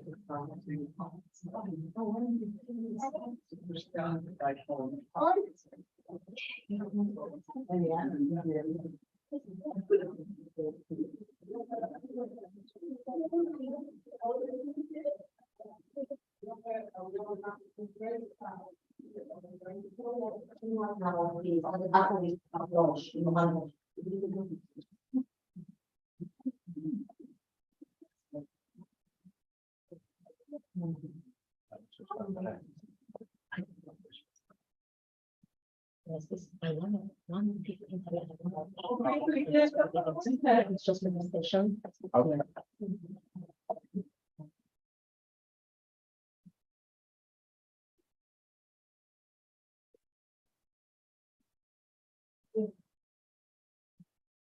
That was a brilliant. Yes, I know inspiration. Oh, it's not great, just work. Get to have a chat. Yeah. Thank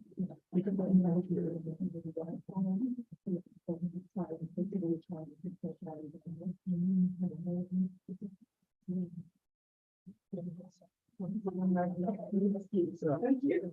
The skills in her. Okay, sure. Oh, yeah. I'll go ahead. No. We have to introduce, no, you're sharing, you're the one that's who introduced you and then you. That's fine, I'll do it, don't worry. Yeah.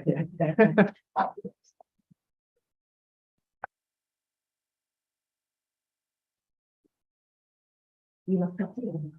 Yes. Hello, very nice to meet you. How do you do? Very good. Wear it out.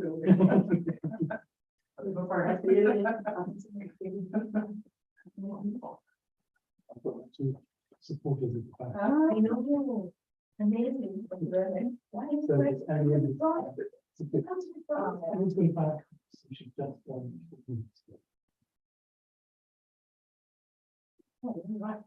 yeah, yes. Yes, that's exactly. They're not turning on it. There, yes. So that's for 2 weeks. In 2 weeks. We should try this out.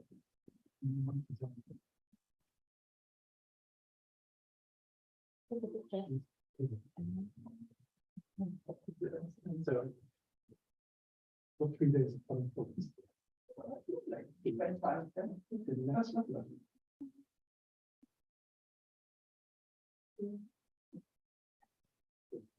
Next week, what again, so.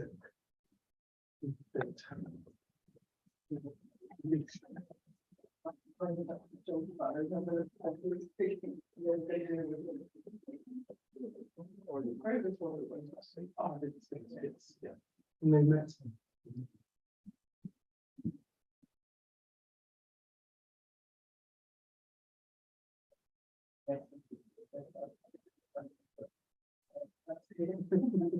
They both ended up in science, so that's the reason why. We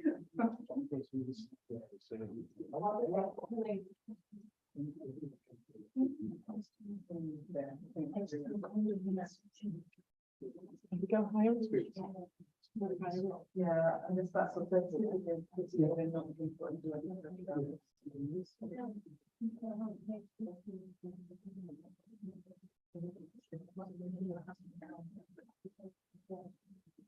That's it.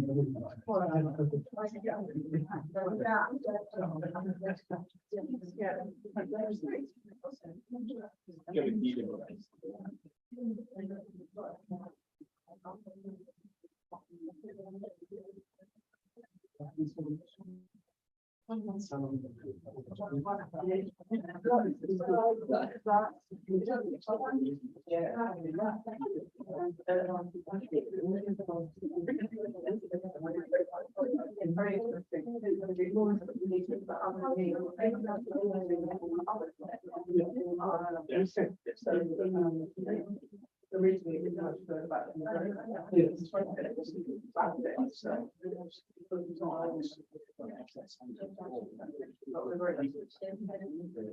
Nice to do. Nice to meet you.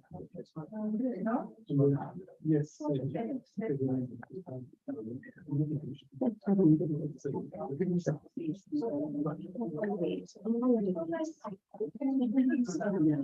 Because of me.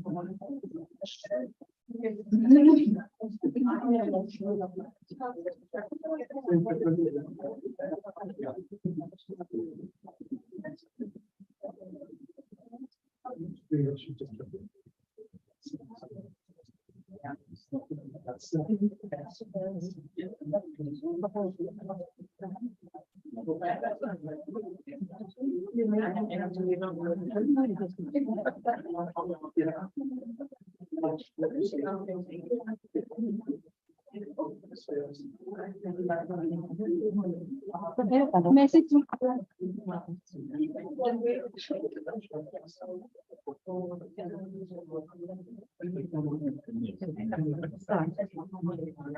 Well done, Tom.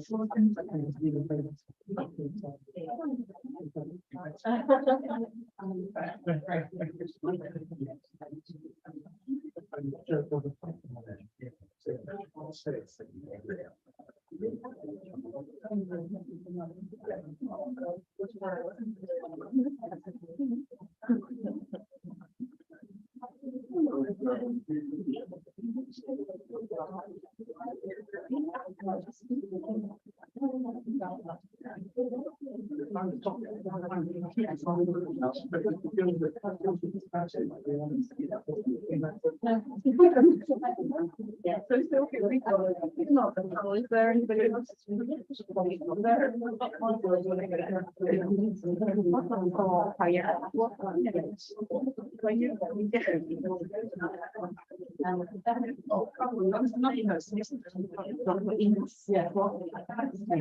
Yeah. Yeah, the community transfer. Okay. I think it's.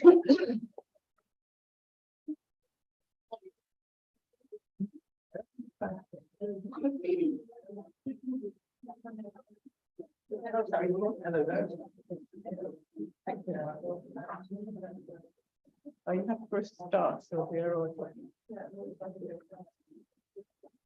Okay, good morning, everybody. I add my welcome to Liverpool Hope to all of you. My name is Penny Horn. I'm the Deputy Vice Chancellor here at Hope.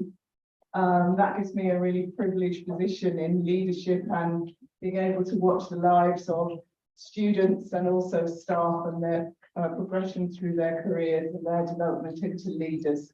And that's a really great place to be, and I absolutely love my job and watching that happen.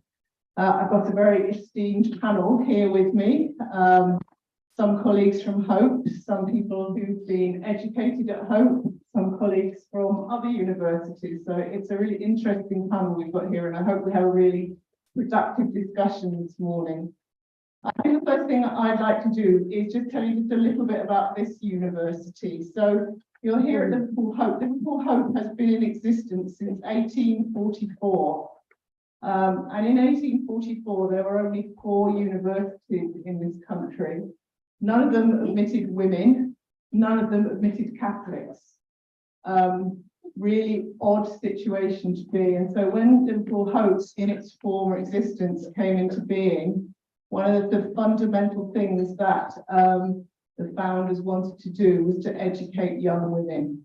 And so we started out by educating women to become teachers. And that was how this university came about.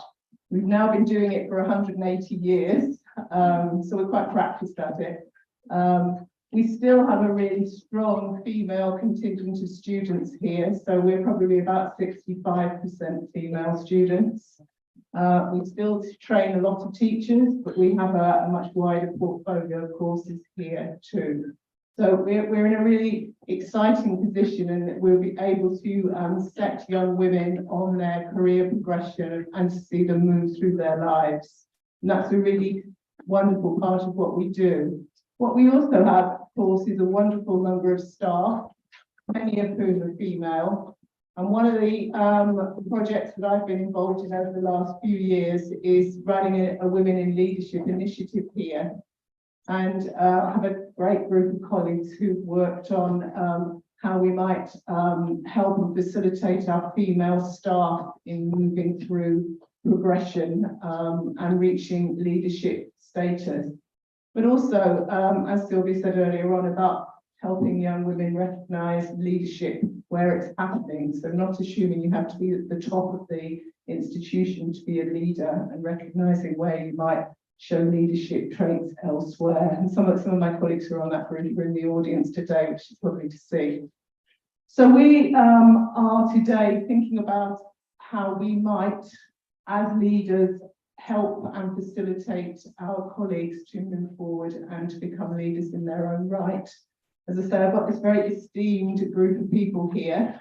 We've got people at all stages of their careers. So we've got people who are at the top of their careers. We've got people who are just on the start of theirs. We've got some young women who have been through education at home, who might have some things to say about that. So I think we've got a really great stretch of experiences for us to talk about. The first thing I'm going to do is just to go down the panel and let everybody introduce themselves so you know who's here. So, good afternoon, everyone. I'm Dr. Musa Itwa. I'm an assistant professor, and I'm the program leader for the Public Health and Community Wellbeing in the graduate program at the University of Glasgow. Good morning, everyone, or afternoon.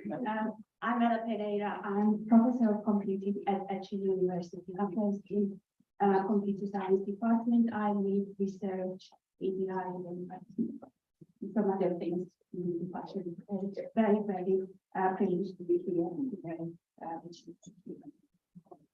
Thank you. My name is Tim Nicol. I'm the Pro-Vice Chancellor that's in charge of the Faculty of Business and Law at Liverpool John Moores University.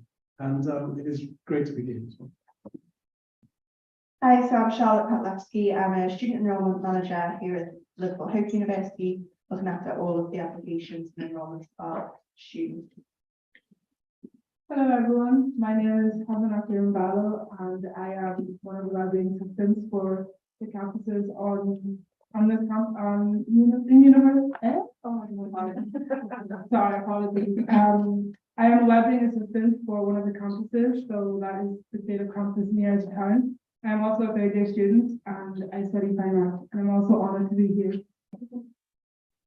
Good afternoon, everyone. My name is Bachi Pandey. So I'm a former business graduate at Liverpool Hope University. I currently work with the student life team as a student engagement officer at Liverpool Hope University. Hello, everybody. My name is Dr. Wendy Bignall, and I was Vice Dean of Education for many years here, but now I have an international brief as the Associate Dean International.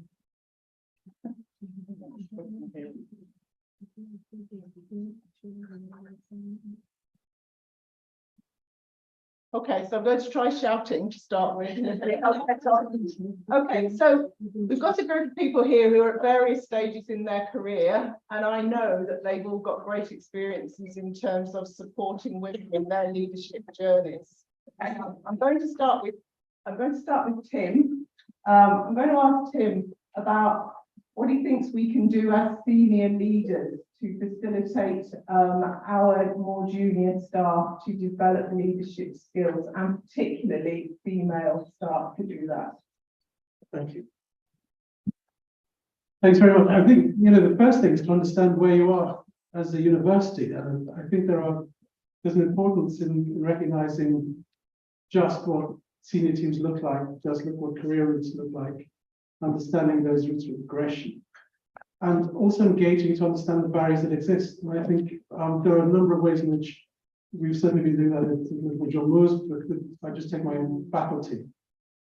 We have used some external measures such as the FEMA SWAN accreditation, such as Aurora, Stellar programs, which are ways of engaging with external bodies to sense check where you are, to understand what barriers exist in your system, to understand just what it feels like if you're going to be going through the process. And those external measures, particularly FEMA SWAN, have allowed us to implement a range of actions which are addressing the problems we have had in securing the potential development of everything. Yeah. And there are many different forms of barriers that exist, and I think it's important that you go through such processes to understand it.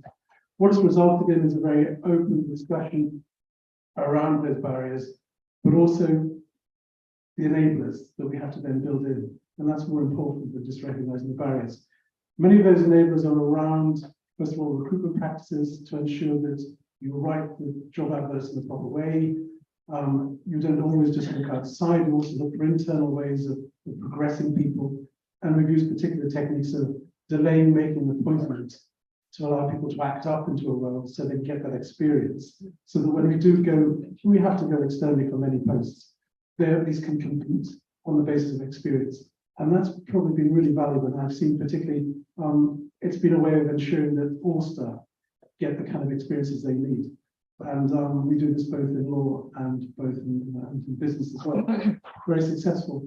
A really important thing has been mentorship. So the role of the professors, the readers within the faculty has been to work with early career researchers, to work with doctoral students who aspire to have careers, and to ensure that there's appropriate mentorship, there's appropriate support. And that's backed up with actual resources. So the ability to go to conferences, the ability to build networks.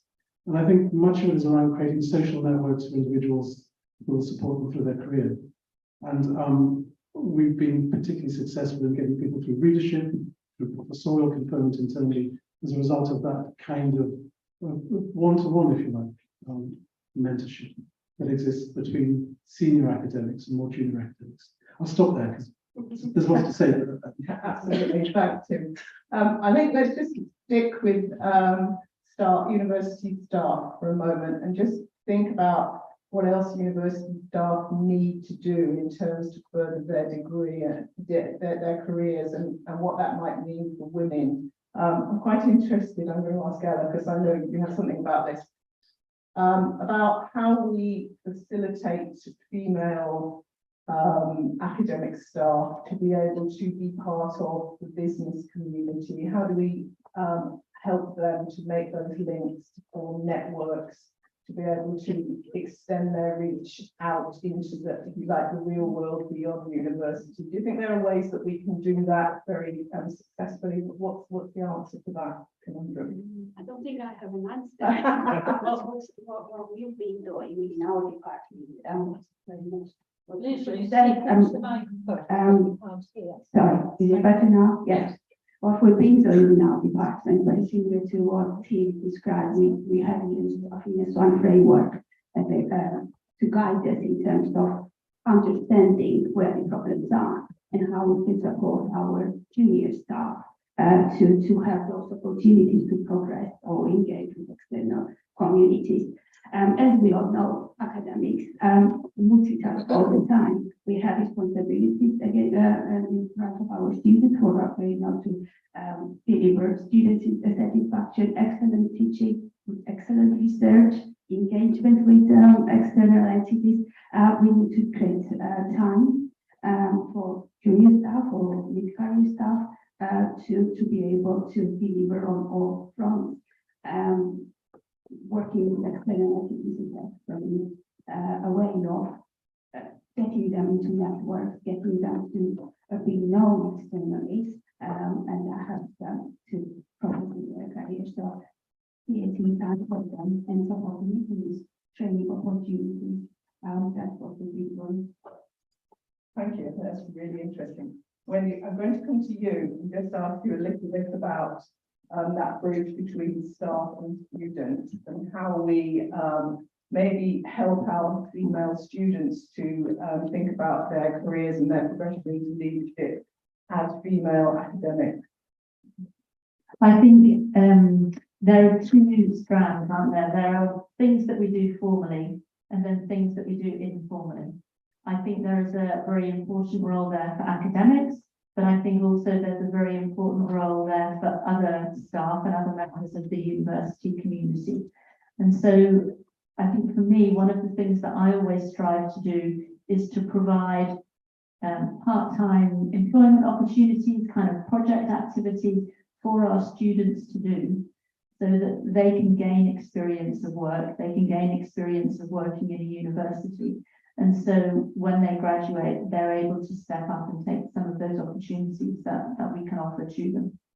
So I think it's providing a range of activities and opportunities at different levels, some for our students and some for our staff. Okay, thank you. And Rosie, I wonder at Bradford, if you could just tell us a little bit about how you would work that career employability sort of strand into the curriculum, so that female students feel empowered through their studies to be able to move forward into leadership. I think at Bradford, one of the things we do is there are so many different levels from when students come into university to when they graduate. So it starts from the induction. As a program leader, we start from the induction, talking about careers. And I usually joke to students, honestly, you haven't thought of coming here for 3 years just because you love to see my face or the faces of other lecturers. You would have come here because you want to gain skills, knowledge that would help you to gain that career opportunities and make a lot of money. Now, when you mention money, everybody's like, wow, yeah, that's why I'm here. And so it starts from the induction really. And what we've done at Bradford is at every single level, we have a module where career and employability is built within the level. So at level 4, for example, we would have one module where we focus on employability and careers. And we give examples, we use alumni students as well to come talk to our students regarding where they have gone from when they finished with us. At level 2, which is year 5 for us, we do exactly the same thing. But then at level 6, we then have a module as an example where students then have to practicalize what they've been taught at levels 4 and 5. So is the application writing your CVs, is there going for interviews, and so we put that into operation at level 6, and it's something that they have to pass, obviously, so they take it a bit more seriously. Now, I think what makes that interesting is that my research and focus is on health of ethnic minority women.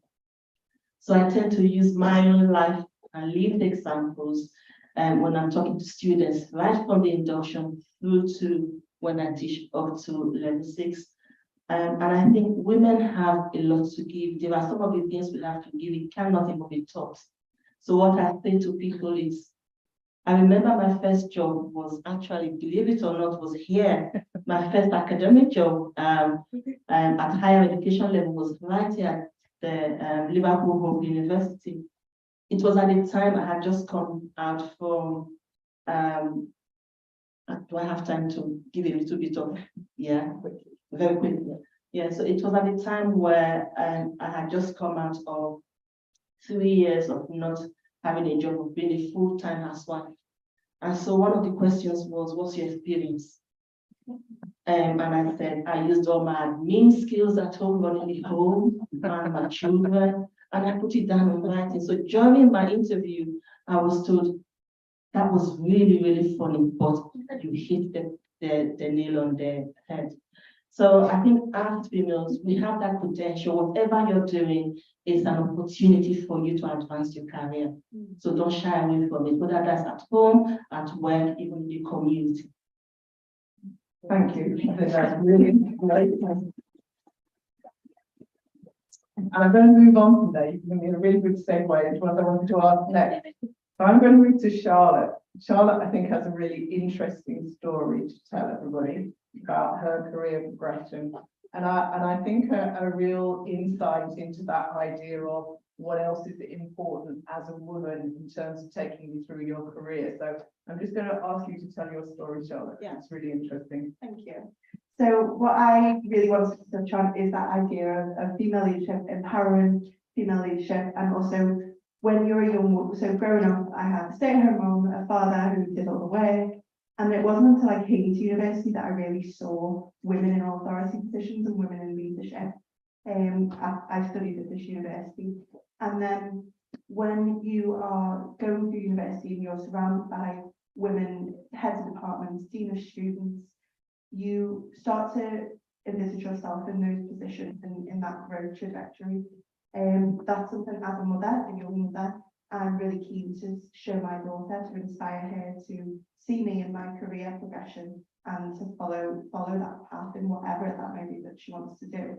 I think it's all about accessibility, opportunity, and visibility. And so having opportunities such as this to talk about your experience, shared experience, and encourage women in the workplace and elsewhere to you know, focus and empower each other. And so that's kind of where I see that.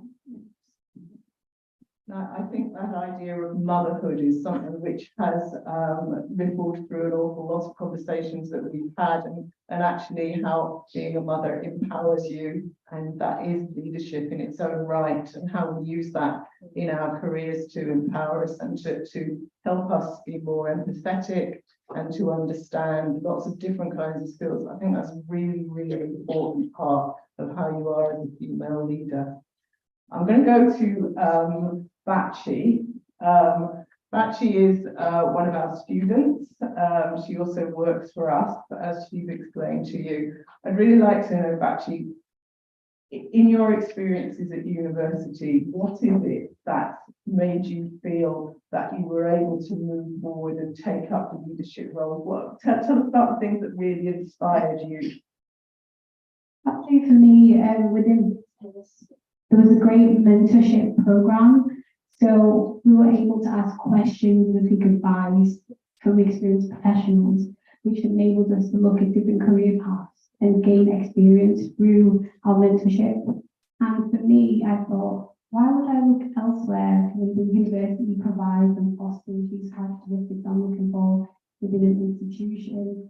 And what I like about the university is that the doors open for students to look within and seek employment, and there's no limitation. And if you don't have experience, you can learn and gain experience within these different roles. So I'd say business was a great factor for me because it opened my eyes to the world, and I liked what the institution had to provide in that sense. So I'd say mentorship. Okay, I think that's a really great thing to hear, and we've heard mentioned several times as we've gone down this panel. I'm going to go to Hassa. Now, Hassa has a really interesting job here. So she is a third-year student, but she also is what we here would call a wellbeing assistant, which means that she lives in the halls of residence with junior students and is the first point of contact, particularly through the night. And we all here know that young people have all sorts of issues in their lives. As in any university, there are students here with mental health problems. There are students who enjoy socializing and all the things that come with it. And Hassa is in our halls of residence, and she, as a third-year student, is at the front line in terms of the student experience. So we'll go home at night and we leave colleagues like Hassa here to be a leader within the halls of residence. So I'd really like to hear how you feel that's developed through that experience. I feel like one of my goals in life is just to wake up and be happy, and in that sense to sort of like pass that on to others. And I felt like this job was the perfect opportunity because I can wake up, I can go to university, I can see the students, I can say hello, how are you doing? Invite them to societies. As most people would know, I chat a lot with societies, especially sports. This role has really developed me as a person, in terms of like my communication skills. They've always been good, but I feel like now I'm able to take them into like a deeper level because, as Penny said, and the other colleagues are the next point of contact, so we must really know how to communicate with the students in order for them to feel comfortable around us, in that sense. So, it's developed me in that sense, and just to see where my career options can go up in the future. I definitely know I do want to work with people, because like I'm in an environment where people are happy and everything's going well, I'm going to take that job. So yeah, the wellbeing assistant job is something that I'm so honored to have, and hopefully continue on in the future. And I think that's a really good example for everybody about how giving young people responsibility turns them into leaders.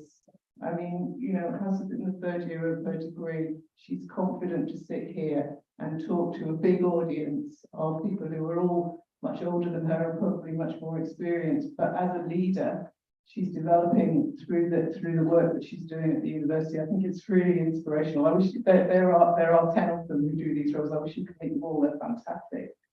I think one of the things that's really important in universities is that we use all of our strengths to develop all of our community as leaders. So, you know, very much here we try to ask students to become part of the community so that they can experience that mentoring, some of which is very direct and some of which is very indirect. And you've heard my colleagues from other institutions tell you about different examples of how that mentoring works.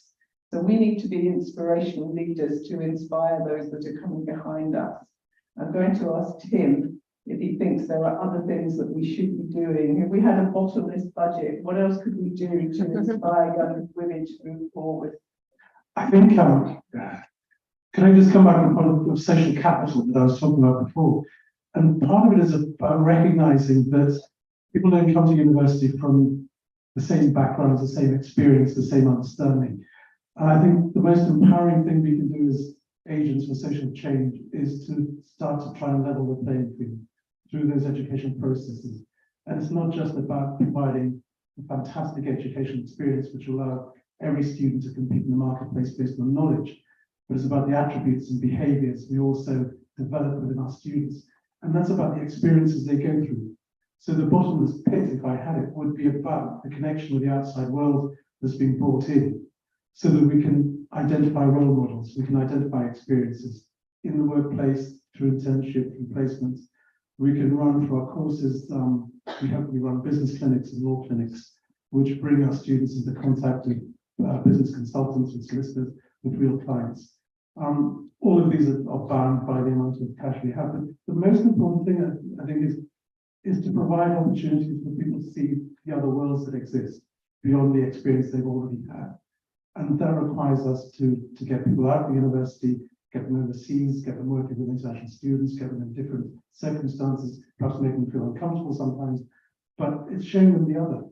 And particularly in terms of career aspirations, if you don't know the career exists, how can you aspire to it? So there's a huge amount of work we need to do to reveal that the world of opportunities that exist in all aspects of their career. And I think that's always a challenge, I think, to universities, how we bring that outside in terms of the full career possibilities that people can pursue. Most of us know that we don't end up where we think we're going to end up. So now it happens. But we know there's a richness along the way in exploring what is possible. And I think we can do some of that in universities. And if we had the bottomless pit, we could do so much more. Yeah, that's right. We could do so much more, and we're in such a privileged position to have groups of young people whose lives we have the opportunity to change and to make a difference.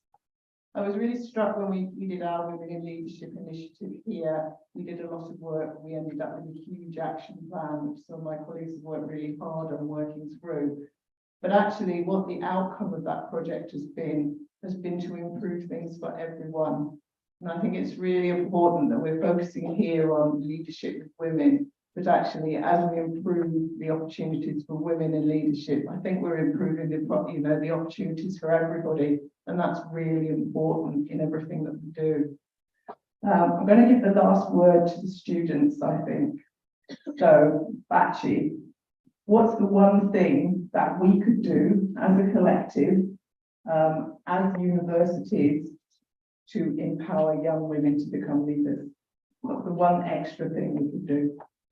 I'd say, continue to have the mentorship programs and allow these women to go into leadership roles within the university, to be projects or things like that, or go to conferences to kind of hear other women speaking on their journey, to get inspired, because then it opens the door for young women to know that, you know what, I can do that too.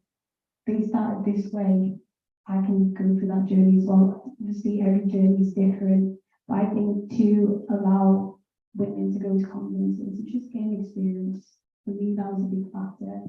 Because as you said, if you don't know about the career that exists, you won't go for it. Like that, I can do that. Well, then, Cathy, you have the last word. What else can we do to empower you as a young woman to move forward in your career as a leader? I think, for me, any opportunity that arises, I'm gonna take, and I think the university does an amazing job of advertising these opportunities. One of the things that I think could be implemented, and probably are, I just probably don't know about it, is funding for certain opportunities for women.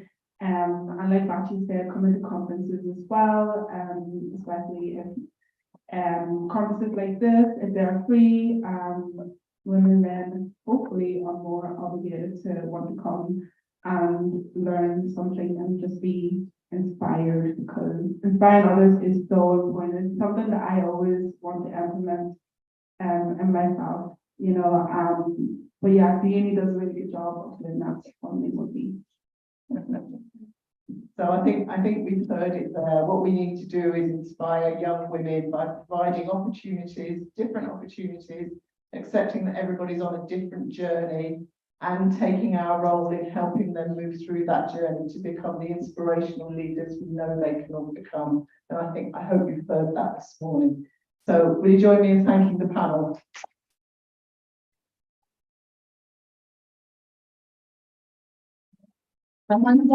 Yeah. Just want to have, do we have any questions for the panel? Let's just hear all of the questions. Okay, yeah. Yeah, then we can go in. I have a question from, Tim and yourself. You talked about having like a Athena Swan framework. So what's that about? I've never heard that one. It's a national framework where that allows you to go through self-assessment process to identify where you are in terms of supporting gender equality within your department, within your university, and you can get awards at different levels, depending on where you find yourself and what sort of action plan you put in place. So it can be silver, bronze, or silver or gold award holder. We are currently bronze because we are in our journey to support. So how do you implement that? How do you implement It's an application, so through your action plan. Yeah. So what would be an example of an action plan? Example, lots of different things, but trying to bring more women to STEM subjects. That's our weakness. We don't have a high number of students on our undergraduate, postgraduate courses. Support our staff to progress in their careers within the department. And then moving somewhere else, these are just examples of what we put in our action plan. Would you like to add? Just that it's based upon very critical self-analysis of where you are. So what does a senior team look like? What does the professorship look like? What does the readership look like? And once you recognize we've got imbalances, how do we address those imbalances? So it's very much focused on achieving that equality through action. And that covers both staff and students as well. Yeah. Okay, do we have any other questions from the audience? Take the lady in red there.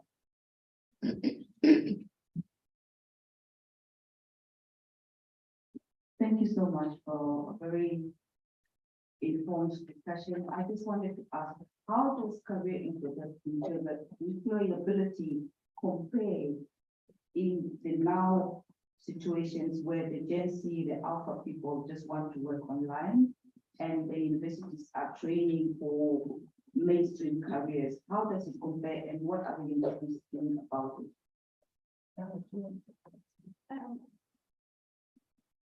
I think we have understood that things are changing and we're adapting as well. We are training our students ability module or personal tutoring or career services to be ready for those jobs, whether they want to work from home or conduct interviews or digital CVs and all sorts of things that are new and different from those traditional ways of recruitment. I think the universities have realized this and we're implementing changes in terms of how we support our students. Anybody else? Thank you so much. And like my friend has said here, thank you so much for the very educational, informative session. And it's very encouraging. I must say that I didn't realize, I went to university back then 20 years ago, and it's really good to hear young students, young people being engaged and being involved and actually being taken to the leadership position. So thank you so much to Dr. Sylvia as well. But my question was also just wanted to follow up from what the lady was saying about this. You mentioned is it Stella or Swan? It's the Swan. Yes. Okay, because I thought you mentioned the other one. That's fine. Can you access these online, or is it something that is for university only, specifically? Because I'm interested in that. So Yeah, it is a national thing.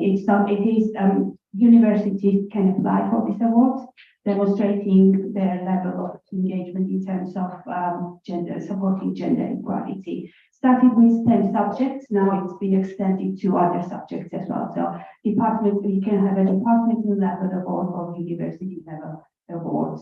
It's a process that you have to go through as a department, demonstrate that you went through the right process, apply for the award, and the Mafina Swan Body Panel reviews your application and gives your award for 5 years, and then you have to review and demonstrate that you met your action plan and you are ready to go to the next level or review your award. Have I explained it? Yes, it's not individual thing, it's a departmental or university and it's open to all universities in the UK. Thank you. Are there any further questions for the panel? Oh, one over there. Oh, Paula.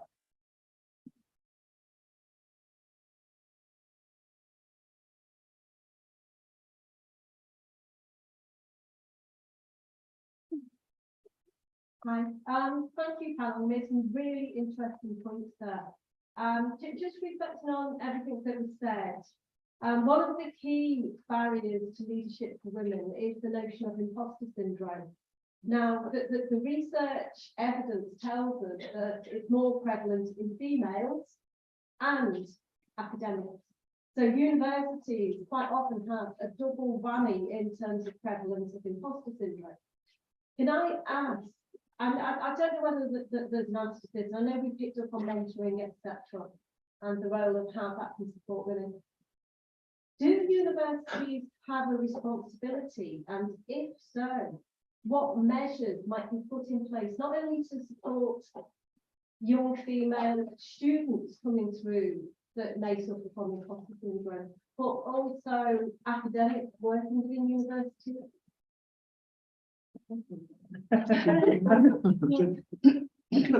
Yeah, and can I begin with the relationships that exist within universities? And these are essentially line management relationships, but also which are formal structures, but also there's less formal ones. And I think it's first of all about recognizing that this might be an issue, and it's the obligation upon leadership to recognize the potential in everyone and to understand what you have to do to create circumstances where that potential is recognized. And that can often come through encouragement, it can come through asking people to get involved. It's those actions which allow people to become convinced that they do have that potential to perform those roles through the actions you allow them to demonstrate. And I think it's often that softer encouragement through the relationships, which is much more effective than having a policy written which sits in a document somewhere. And therefore it's about culture. And ultimately it's the culture which will drive that kind of the solutions to the problems you're identifying. I think I'm just going to add my own experience from the University of Bradford. Is it loud enough? In the sense that, before I got there, one of the drives for the university was to dilute the mailship in terms of the staff number in my faculty, as an example. So when I went to the University of Bradford, I wasn't a program leader. I went there as just an ordinary staff. And so the first drive was, let's dilute that. So we have kind of some females and some males, because we're very male driven and heavy. So I think I keep saying one of the reasons I got the job was because I was female. And another reason why I got the job is because I'm ethnic minority female, if that makes sense. And you're quite right, it's so easy for women to feel that imposter syndrome, because when I eventually did the work to become a program leader, I started to feel that.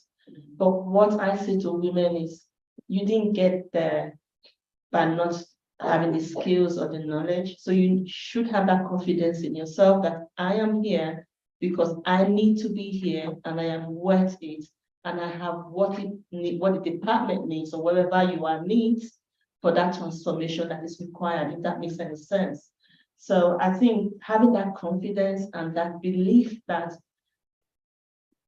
I am here because I want to make a difference and I can make a difference. And the reason I was employed to be here is because they saw that potential in me to be able to make that difference. And I think another thing is, you're quite right as well, universities are striving to kind of bridge that inequalities gap. I think for female leaders, we need to use the spaces that we have to encourage other women. So when you find yourself in that leadership space, use it, because that is why you found yourself there. Does that make sense? Thank you. Thank you so much. Hand of applause to our wonderful panel. Maybe if you have any other questions, we're going to have to come working with us incredible exhibitors here at World Grants. That would be great to just talk to them, find out what they are doing. And maybe some of you need some massage or just to relax. We've got some incredible ladies here as well. Just please make your way there as we have some lunch, and then we'll be back here as soon as possible, please. Thank you. And thank you, Hannah. Thank you so much. We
have launched, we have all and run so we can find out more about what they do.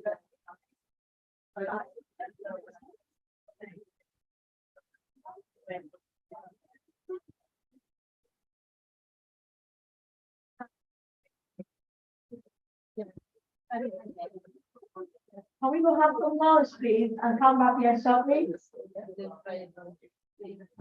Lunch?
So, I mean, it's quite simple, it's just one day. Please drop me an email, and then I'll put you in contact probably with our director to do life, it's the person who would deal with that sort of thing, and I'm sure she'll be happy to. Work with you. Like that. You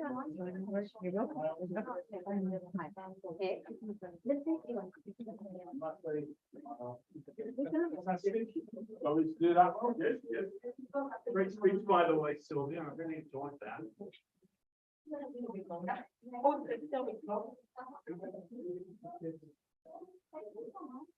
It is. Thank you. That's huge stuff. Yeah, but it's the knowledge that a graphic design has got Yeah. in how things. Come on, have some food. Yes. Have what we are having some food. What you That's- soon leave. I want you to leave before you leave. Use the technology, but Yeah. there's that side of it as well. It's Well, it's the the application of the narrative, isn't there? Within Yeah. within the. So those watching live will be back, we're going for lunch, so we're just gonna put it off here. We'll see you all later. Apologies.